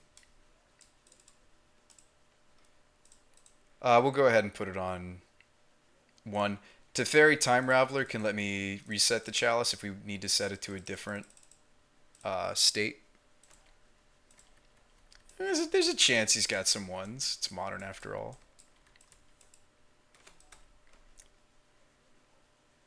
He's playing Infect. Tempted to just Teferi that though. Instead of spending the wins. We have white here. Actually, he's Infect, so maybe it doesn't matter if I...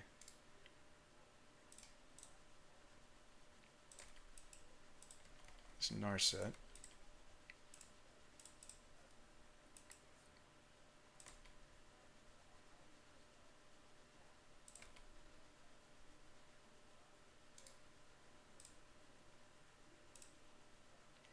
So this is an instant speed, uncounterable Supreme Verdict.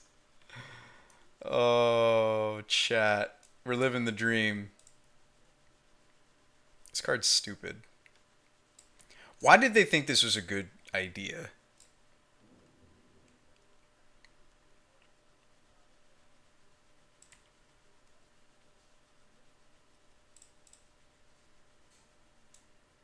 I don't know why they thought this was a good idea. I'll respect the normal damage. Like, our colors are perfectly fine if I get a basic here.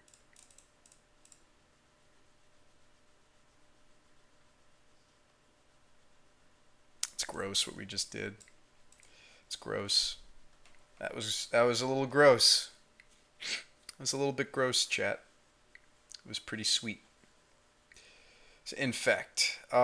These are nice interaction for Infect. Things that aren't great against Infect. Halo's great. Rest in Peace can go. The Fairy Hero of Dominaria is a little heavy for the matchup, just in general. Narset's a bit greedy for the matchup too. I like Little Teferi, Gideon, and then Jace to brainstorm Terminuses back to the top. If we're going to run those walkers at all. I think Cast Out can stay. I mean, if I'm just looking for cyclers, I mean, we could play the Flusterstorm. It trades pretty efficiently when it comes to the pump spell turn. If anything, if we get a stack going when it comes to Infect, I can actually counter multiple of their spells. I think when they're on the play, I like the idea of Fluster over a Cast Out. And I think the Detention Sphere is okay. It probably goes, though. It's just a little bit wonky. I'm going to run the Cast Out over that just as a cycler. Let's run it back. That was dirty what we just did to that poor Infect player. I think I need a shower after that. That was quite supreme. That was pretty. That was well timed. That was pretty well timed. Well timed supreme verdict. So this is the ever elusive no blue in the opener hand. No, that happens all the time to us. We're gonna mulligan. This is the double terminus opener hand. This is a reasonable 5. I'm actually gonna bottom this colonnade. That's greedy. Don't do that. Don't do what I just did, chat. We have a game to give. So. Glistener Elf. The draw into Terminus line is something that plenty of blue-white decks will be praying for. Well, speaking of which, because of the Mystic Gate, I can lead out the planes because maybe like both of my Terminus are on top. I have no idea. He didn't have blue last game, so like maybe this wins just has no chance of hitting this Glistener Elf. All right, let's get another Terminus off the top. No. We need to get cards in the yard for this Logic Knot anyway. Oh wow, he didn't. He had nothing there. I guess no Apostle's Blessing. So now we're gonna die to these Nexi, right? I do have a field for one of them.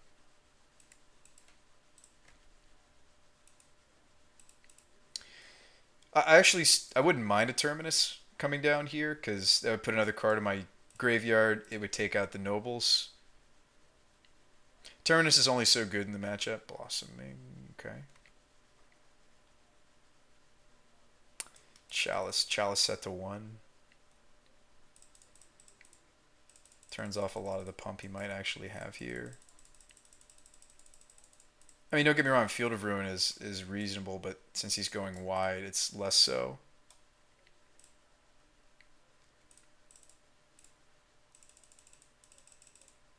Chalice on 1's quite good in the matchup. He might have Artifact Destruction for it in his hand, though, or like a Spell Pierce here.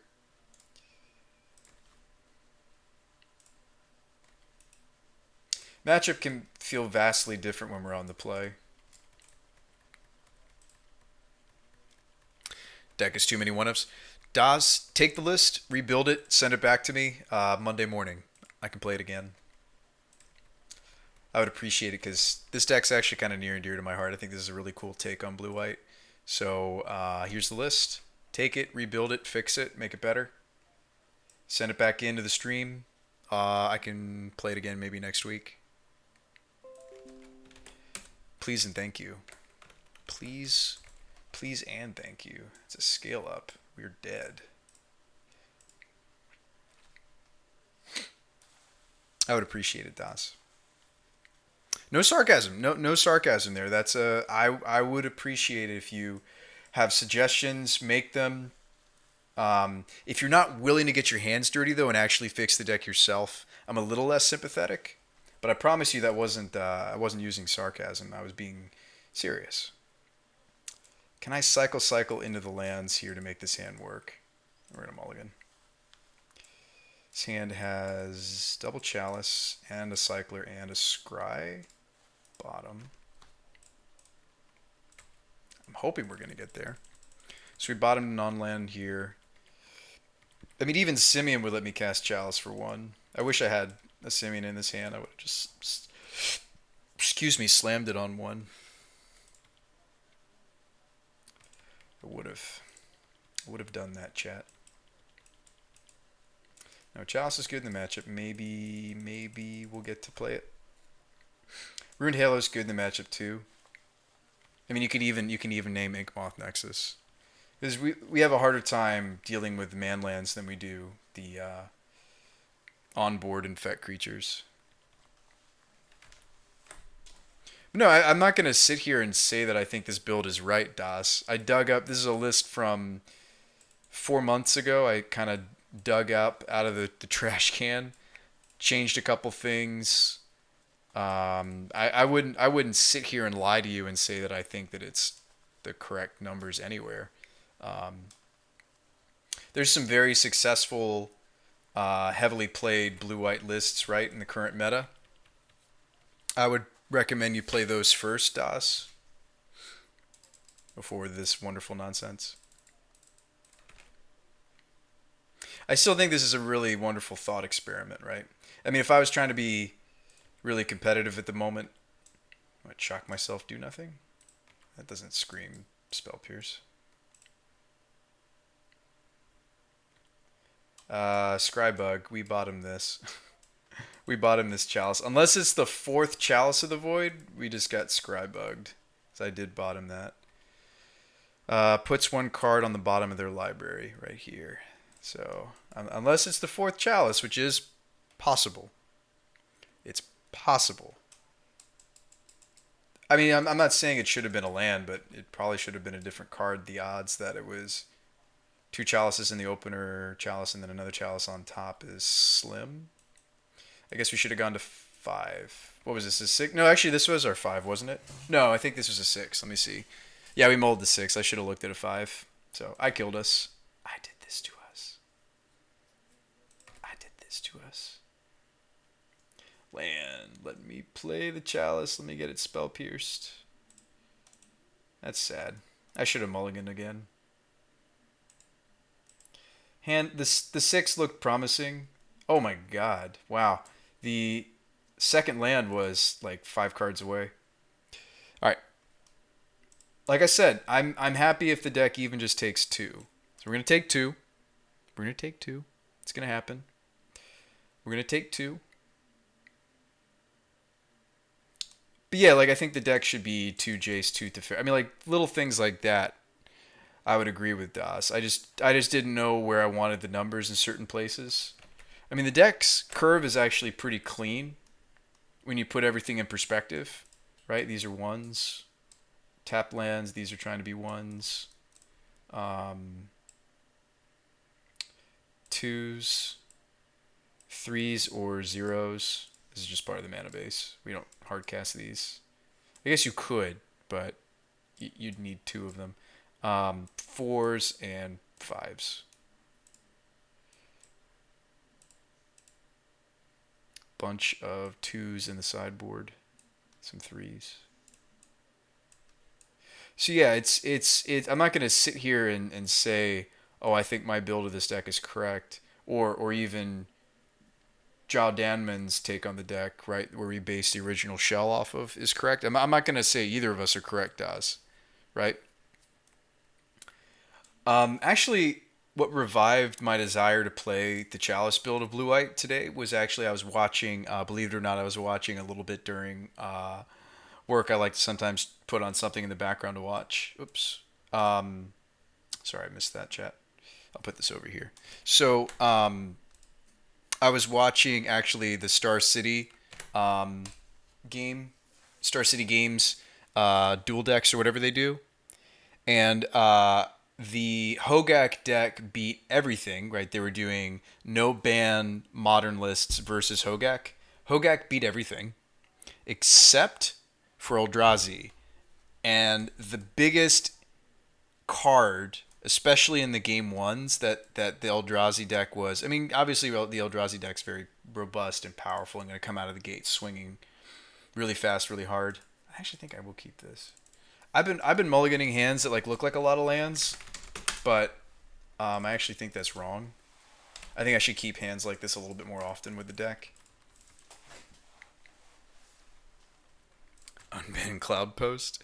So they were, yeah. So they maybe they were chalicing the Hogak deck, and that's kind of why I thought that I might. Oh, we get another shot at maybe winning this match. Cool. We get another chance, chat. So you're saying there's another chance. We get another shot at this.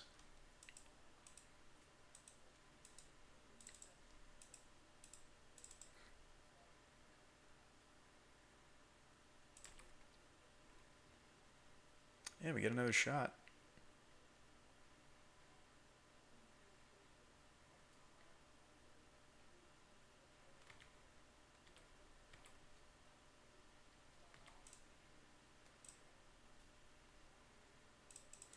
Thin first, could hit a Terminus. We'll respect that. We'll get blue for.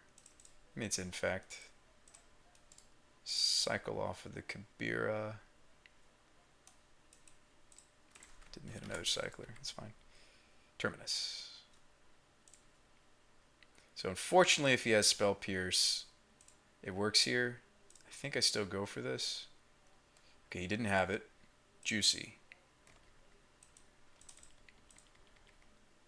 Gideon can even stop Nexus. It was a reasonable Terminus. This deck is playing a fair game. Oh, yeah. I mean, their follow-up was strong.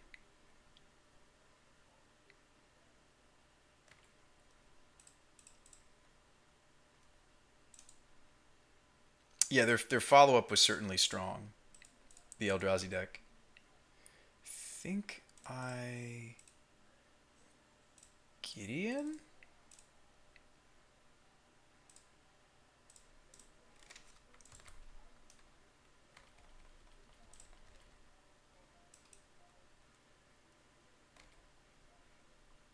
Gideon's great with the opponent having to Teferi Time Raveler in this situation.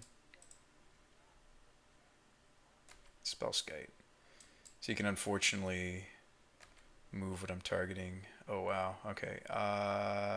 Nice.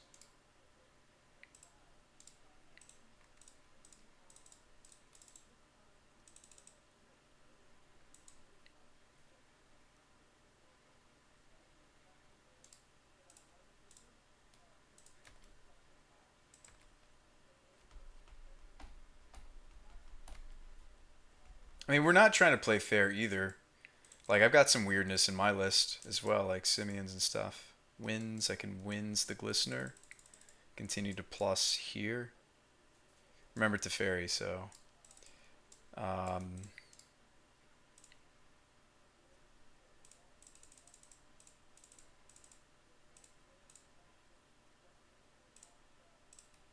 it's very likely he gets to protect this Glistener, though, right? Reasonable chance that we're protecting here.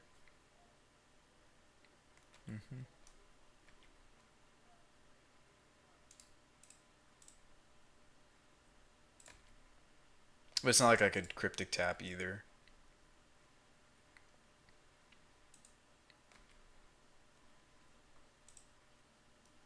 No, Teferi's scary. This is sweet technology for Infect. I like this. Makes the reactive decks unable to fight. I think this is sweet technology for Infect. I mean, there's a lot of decks where this Teferi technology has been popular, right? The Devoted Druid deck as well. Teferi's gross in Infect. Yeah, I think it's sweet. Am I just dead? Get the Delve spell too. Didn't even need it. Maybe I should have Emblem Teferi, or Gideon, I mean. Yeah, I should have maybe emblemed there. That's something I could have done. I could have emblemed that turn. He would have had to have attacked with both creatures to kill the Gideon and kill us. That's okay. We know better now. We also know about his Gideon now. Sarah, the worship on Sarah is... no, it's not relevant against Infect. No, worship's of no use when it comes to Infect. So what do we actually want? Maybe the Fluster. What's slow? D-Sphere's a bit slow. Big Teferi's a bit slow. I still like Jace. Narset could maybe go. They do have some card draw, though, but Maybe she's going to go. I kind of like these flash creatures coming in and blocking and being disruptive. Kind of want to operate a little bit more instant speed post board. Maybe we even want veto over something else. Rest in peace can go.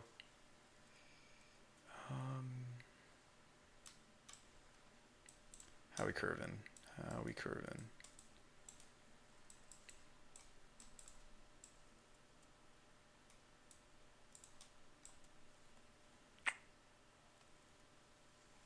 Think this deck wants mana rocks? Maybe. One more cut. Maybe a cryptic.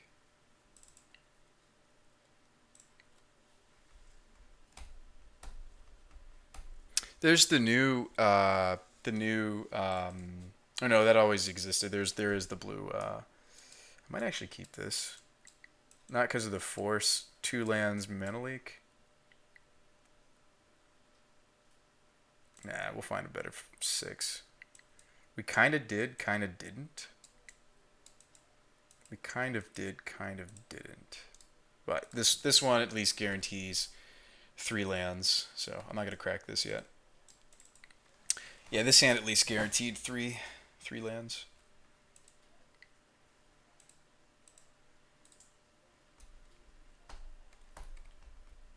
I'm tempted to actually Teferi bounce this Glistener Elf. I feel like that puts us ahead a little bit.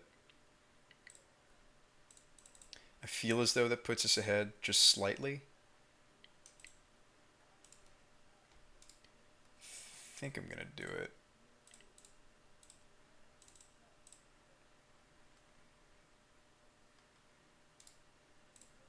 Could be wrong.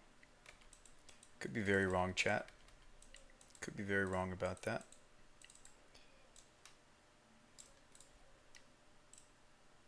Dryad Arbor. Alright, Terminus. You guys probably hate me when I call it like that, don't you? I had no idea it was Terminus. I was just... I don't know, I felt like a Terminus was coming. I felt a Terminus coming on. Turn 1 Mana Rock seems good, though, especially if you don't have Chalice.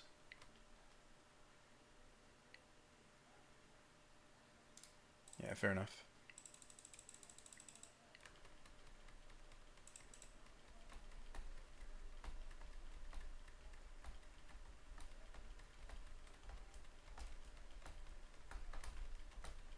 Whoa, it's back. Well, of course it's back, because it got shuffled in, BrewSpy.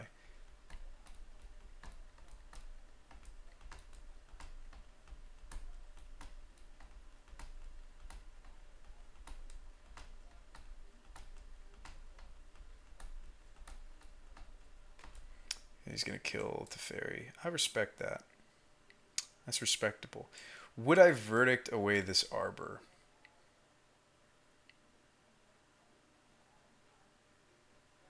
Maybe. Cuts him on land. I might do that. Is that greedy? A little bit. It's a little bit greedy.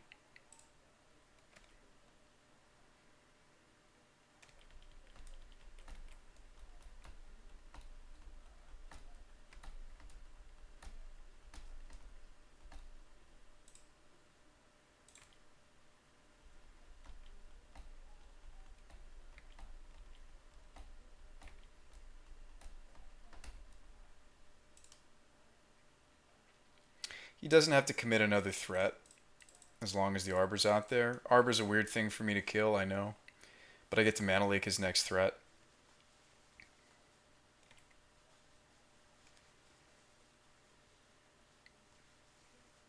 And they can always just pump spell the Arbor once they knock you down a little bit.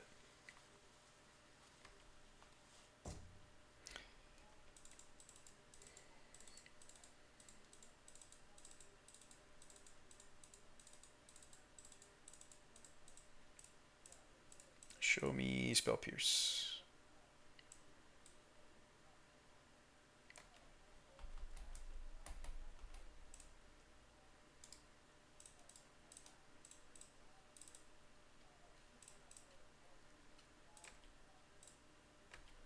Our opponent's down to 10.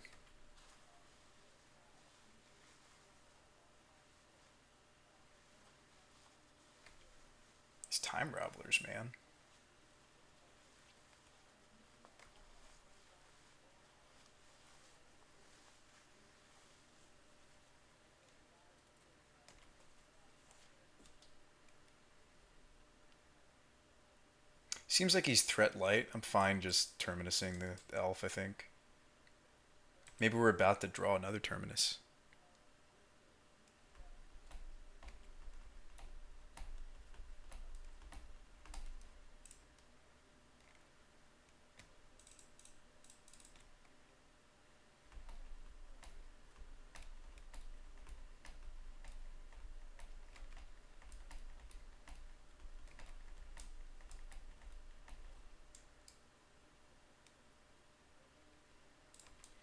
Overload's interesting against Infect, right? Like if we get to this weird like late game board state, I could just wins and then we're not actually targeting the threat.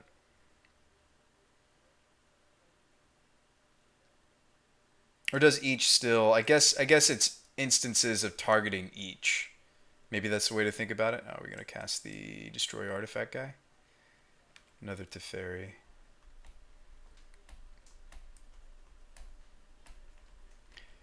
Am I thinking about this too much, chat? Will we just be better off? Okay. Could kill Teferi, then we can interact again. Maybe that's worth it. I don't get to Hieroglyphic though. I think I like removing the Teferi.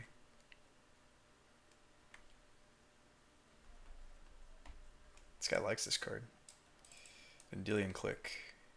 Let's draw step that.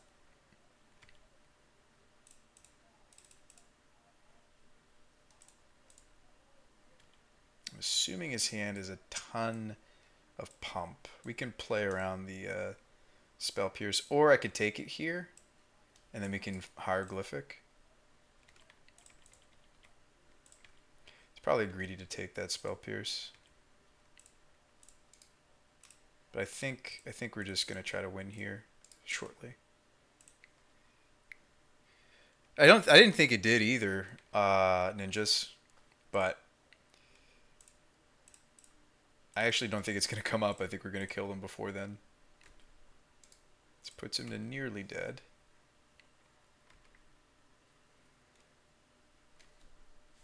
I told you. We're gonna get the 2. It's gonna happen. We're gonna get that 2. We're gonna get it. It's gonna happen.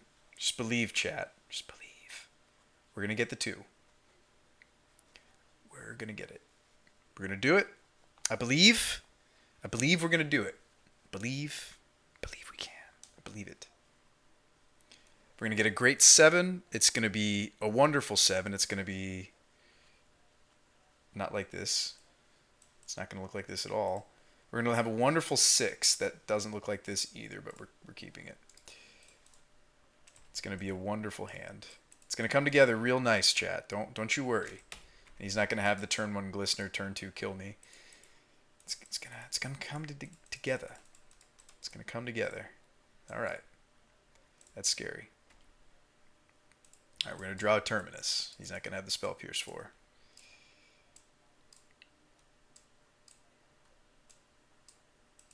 I mean, like, my other plays just don't look great, so we are just going to slam this Chalice, right? Ooh, we're going to get this off. We have to cut off all his pump.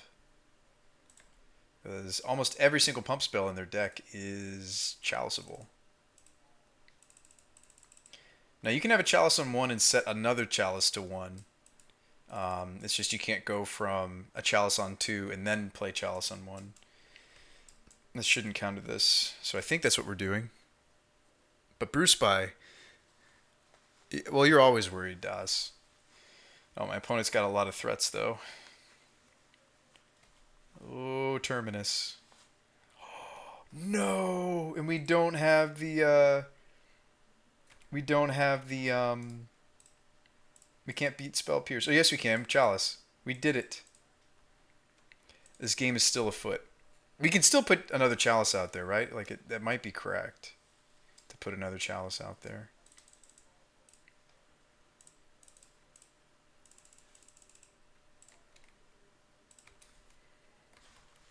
This Chalice on 1 is just so strong in the matchup. I mean, there are things that they have that, yeah, like this, that get around Chalice on 1, but quite a lot of what they're doing. Cast it again. Force of Negation. Force! Guys, we drew force. How can we lose? Oh wait, this card's actually not that great.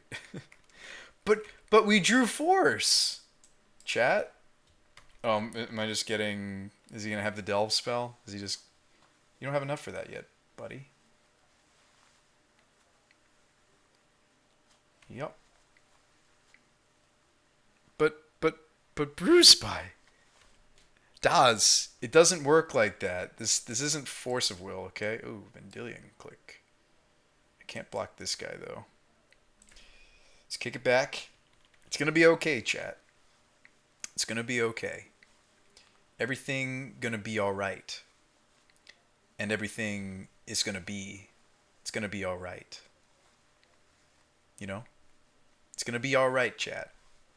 In fact, I probably spell queller. It's gonna be alright. Don't cry, chat. Don't cry. Oh my sweet Nexus, Batman. Oh goodness. Goodness. Goodness. I know we're in trouble. I think we're gonna die to the Blighted Agent. We'll talk about it later. I probably click and bin one of these illuminations and block.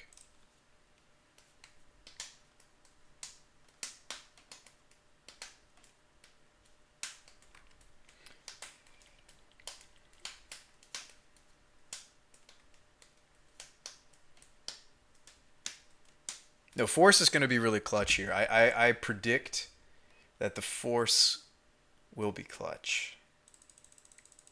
No attacks from the next eye. No reaction from me. I think his hand is dead. I'm going to click us.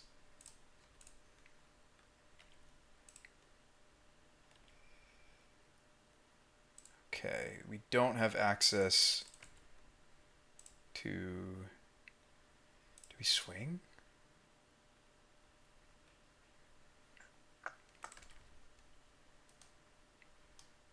This is awkward. Nexus block. Okay, I can get behind that.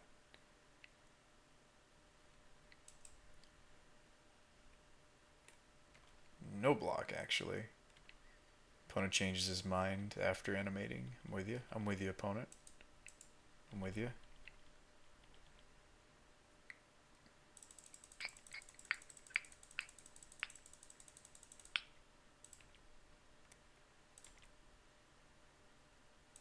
Might just die to this Blighted Agent.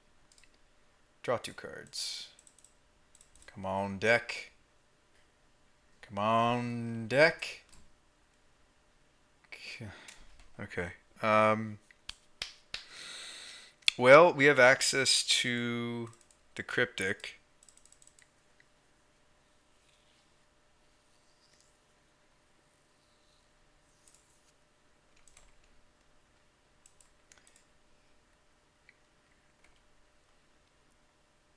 Why not Cryptic bounce the agent during the end step, counter on the way back? We actually didn't have enough blue to do that yet, Noob Fragger. We do now, right? We didn't originally, right? I didn't actually have enough blue. I had this land, this land, this land, this land. I could do that play now.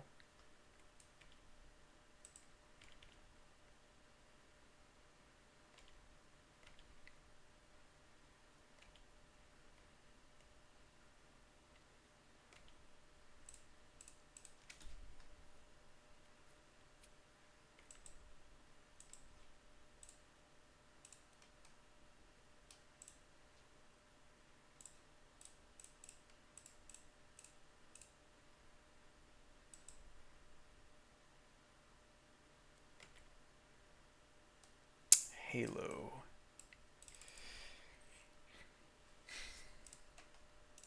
So let's think about our lines here, chat. It is in fact, so I'm pretty sure I'm shocking. So I can go Halo backed up by Logic Knot. We also have Force to think about. Halo on Nexus is tempting. And then try to counter the... Let's see, 1, 2, 3, 4, 5. 1, 2, 3, 4. Yeah. Actually, I should have attacked first because now he's just going to trade the next side with my creatures. That was dumb of me. I should have attacked first, chat. Too late, no takesies, backsies. Not on Magic Online. No takesies. No takesies, backsies. Name agent, it's harder to interact with. I know, but my aim is to just counter the agent, like you were saying. That I like that line. I like the line of counter it on the way back.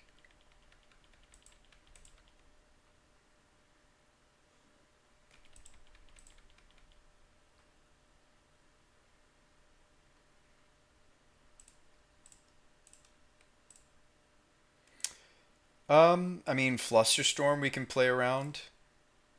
Buy me Overdelving. We also don't play any, actually that does the trick. We don't have any Snapcaster mages anyway. I mean, I can make it look like I have Snapcaster by what I exile.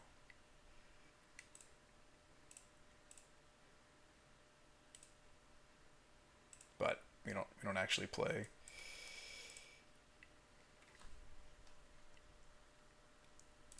Alright. So we lost Infect, but we beat Infect. We get one more win. We go the distance.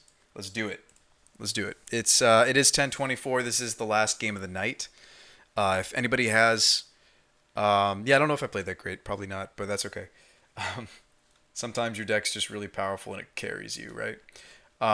So, does anybody have a recommended end on a win? Can we live the 2-3 dream? 2-3 dream. 2-3 dream. Does somebody have a stream I'm going to host over to? Any recommendations?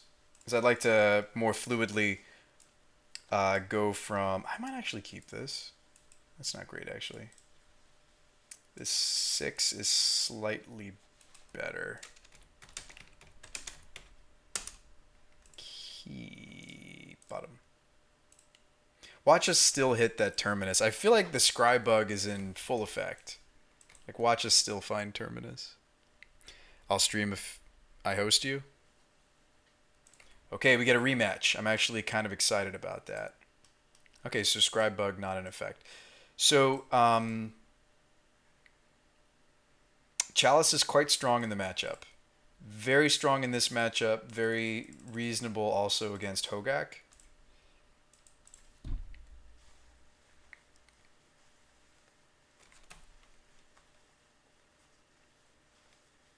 We shall see. Opponent is thinking. Opponent is contemplating. Scry bug's absurd, should have been fixed by now. I mean, maybe it's not a bug. Or maybe that's not what happened earlier. Daz, but then again, like, I feel like that's what happened to us earlier, right? Because it's like, it's very unlikely that it was another Chalice, right? That it was 2 Chalices in the opener and then a Chalice and then another Chalice. It was kind of unlikely. Right? Alright, hit 2 1-drops, please. Their deck is so many 1-drops. Did you? Okay, one of them was. Yeah, we'll just Terminus this. I think that's fine. I think that's fine. And then if I want to hit land drop, I can cycle this. Maybe a hit land drop. I didn't. There was another Terminus waiting for us. No, it's very real. I've had it happen multiple times to me with singletons. Okay. Yeah, see, in a singleton format, that's impossible, and it must be a bug. And then we sideboarded. Celestial Purge. I mean, they do have stuff that we care about the graveyard for, right? But it's just Phoenix. So actually, I'm not gonna play Fluster. Maybe we'll play these Rest in Pieces. Maybe we won't bother. I know they're a looting deck. I know they're on Phoenix, but we might just want to go with Angels. They also don't have... They're not going to be removing all of our threats. Like, this is just straight up a worship in this matchup. If we can plus and then minus, it's something fun to think about. Teferi's a bit much. I think Jace is fine. Narset can go. Although they do have draw spells. Well, no. Okay, that she stops looting, but everything else still works. Cryptic is a bit rough in the matchup. Like some of these 4-mana spells is just like, why bother? Force Negation is interesting, but probably no. I mean, I'm just kind of stripping this all apart, aren't I? Let's get in the angel package, and then maybe we'll bring back some of these. I'd rather just get lower to the ground, though, to be perfectly honest with you, chat. Like, give me Flusterstorm, give me Spell Queller. They block at least. Maybe they soak. We'll play the D-Sphere. They have a lot of redundancy. Same reason why we're going to run the Runed Halo. I think I'm still fine with Logical Knot and Mana Leak. Terminus. But the rest of the hand is good, relatively. Removal and a Cycler, a Spell Queller. I think I keep this on the draw. No, I believe you, Das. I mean, I've been suspicious of that being a legitimate bug for some time. I might even just go turn 1 play and cycle this. I mean, we like to cycle this during their turn because it gives us more chances to hit Terminus, right? Like, you do prefer to cycle these on the opponent's turn. That's kind of the purpose. Whoa, gut shot. Holy gut shot, Batman. Okay. Calm down, opponent. Yes, we know Phyrexian mana is sweet. We all know. I'm just going to play Fountain. Alright, there's a Terminus waiting on top for us, right? We're probably just going to wins this. We'll see.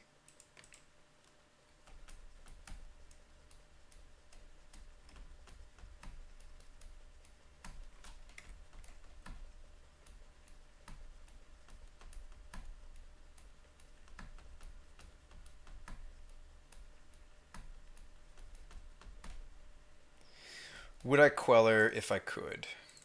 Would I Queller if I could? I'd probably still just wins this.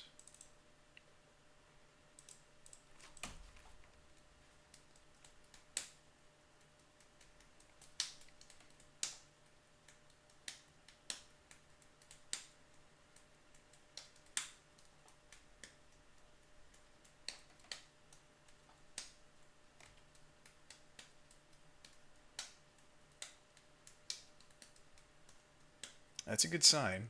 They don't really need 4th land. I don't know if I'd play the land first, then looting, though. That's a little strange. Phoenix.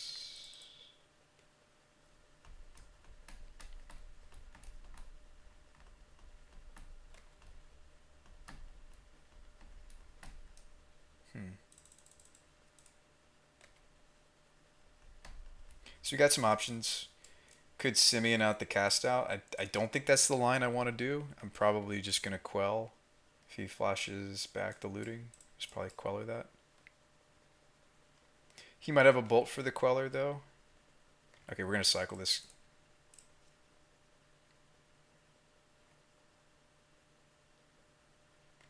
Chalice on 1. Hello, baby.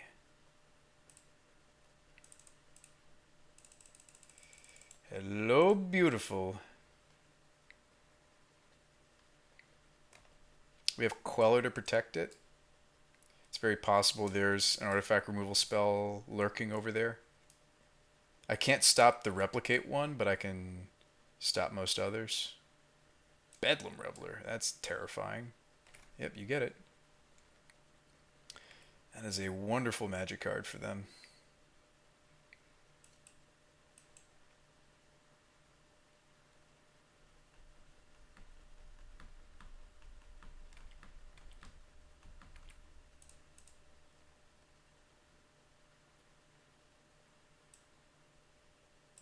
Opponent considering blowing up the Chalice here with what spell? With what spell, opponent? All right. I mean, we can just wins the Reveler.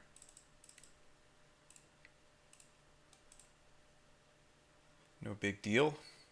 No big deal, chat. No big deal. Go.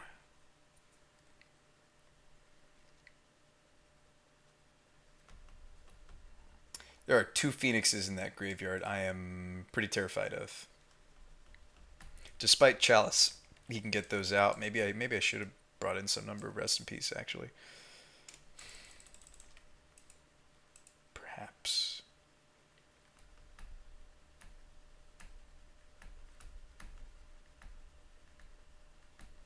We gotta protect this Chalice at all costs. It's really probably the only thing we really got going for us. We could put a clock on the table. Or we can draw Jace the Mind Sculptor. Jace.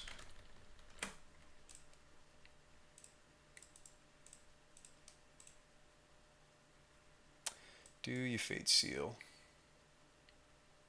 I don't think so. What am I hoping to hit, though, off of this Jace Storm? Oops, cancel. Probably looking to put the Terminus back on top and have a Cycler to go with it. It's like kind of what you want to set up. I think at this, like, if we're facing double Phoenix, okay, we just set it up perfect. It's kind of what you want to set up.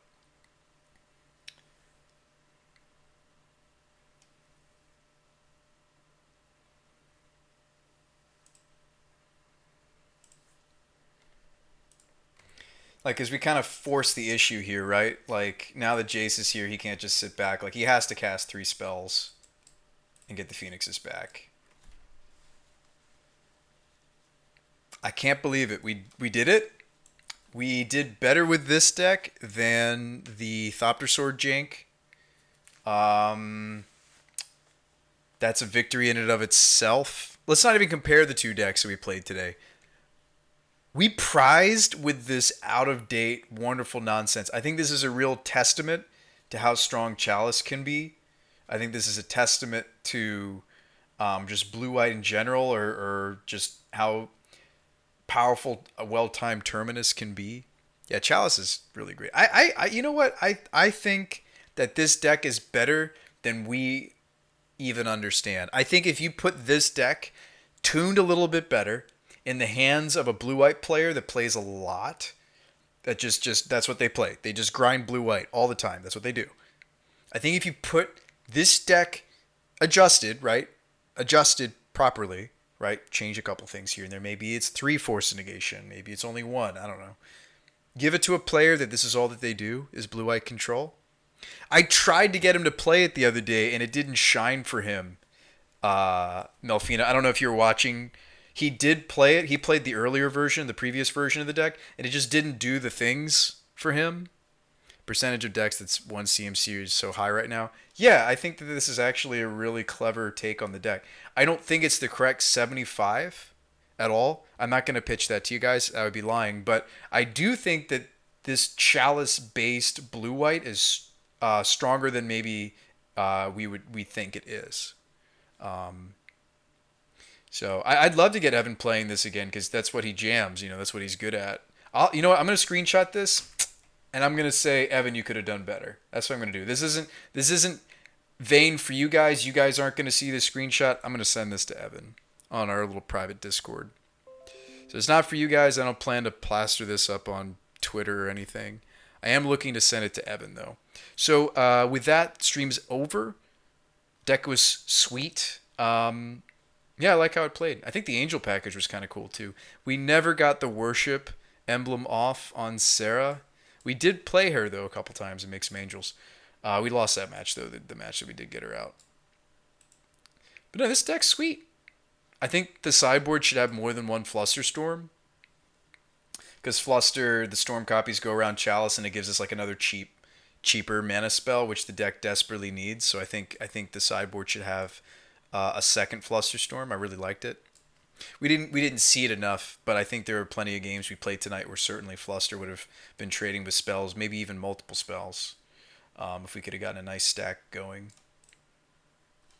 I'm going to send this to Evan. Evan will send me back a message saying, BrewSpy. He'll say, Sean, this list, man. I'll be like, I went 2-3.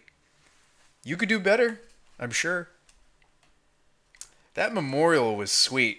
So we used the Memorial ability, which is 4 tap sacrifice. We used that into a Terminus, one of the games, against Affinity. That was what it was. It was Affinity.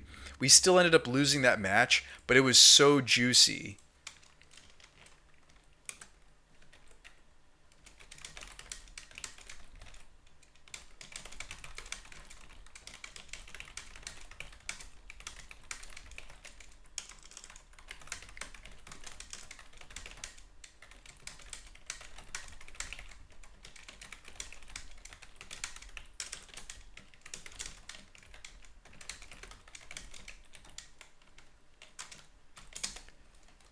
Actually, I'm going to give him another picture.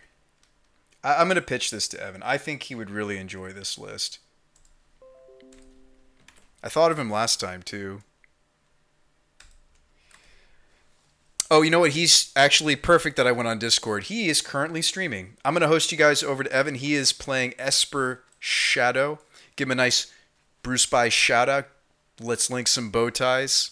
That turn was so good. Yeah, that was a crazy, crazy turn. I'll see you guys. I'm going to send you guys over to Evan's stream. Give him your full attention. Give him some BrewSpy love from me. And I'll see you guys next stream. This was a lot of fun. I really enjoyed this deck. I think Force of Negation might really have been something that this archetype needed. Because this is a bit more tap out control style for blue white. This might even be a triple Force of Negation deck. Just because this is a little bit more tap out. I'll play around with the list. But I'll see you guys. Oh, thanks, Noob Fragger. Yeah, I can't take credit for it. Thank Jow Deneman, MTGO user Jow Deneman, for the initial concept of the deck. He was playing it about 4 or 5 months ago. We picked it up about 4 months ago, and I drew it out of the a repertoire of decks long forgotten and added some new technology. Anyway, I'll see you guys. Have a nice night. Say hi to Evan for me. I'm gonna go with you over there and chat for a little bit before I fall asleep. I'll see you guys. Have a good one.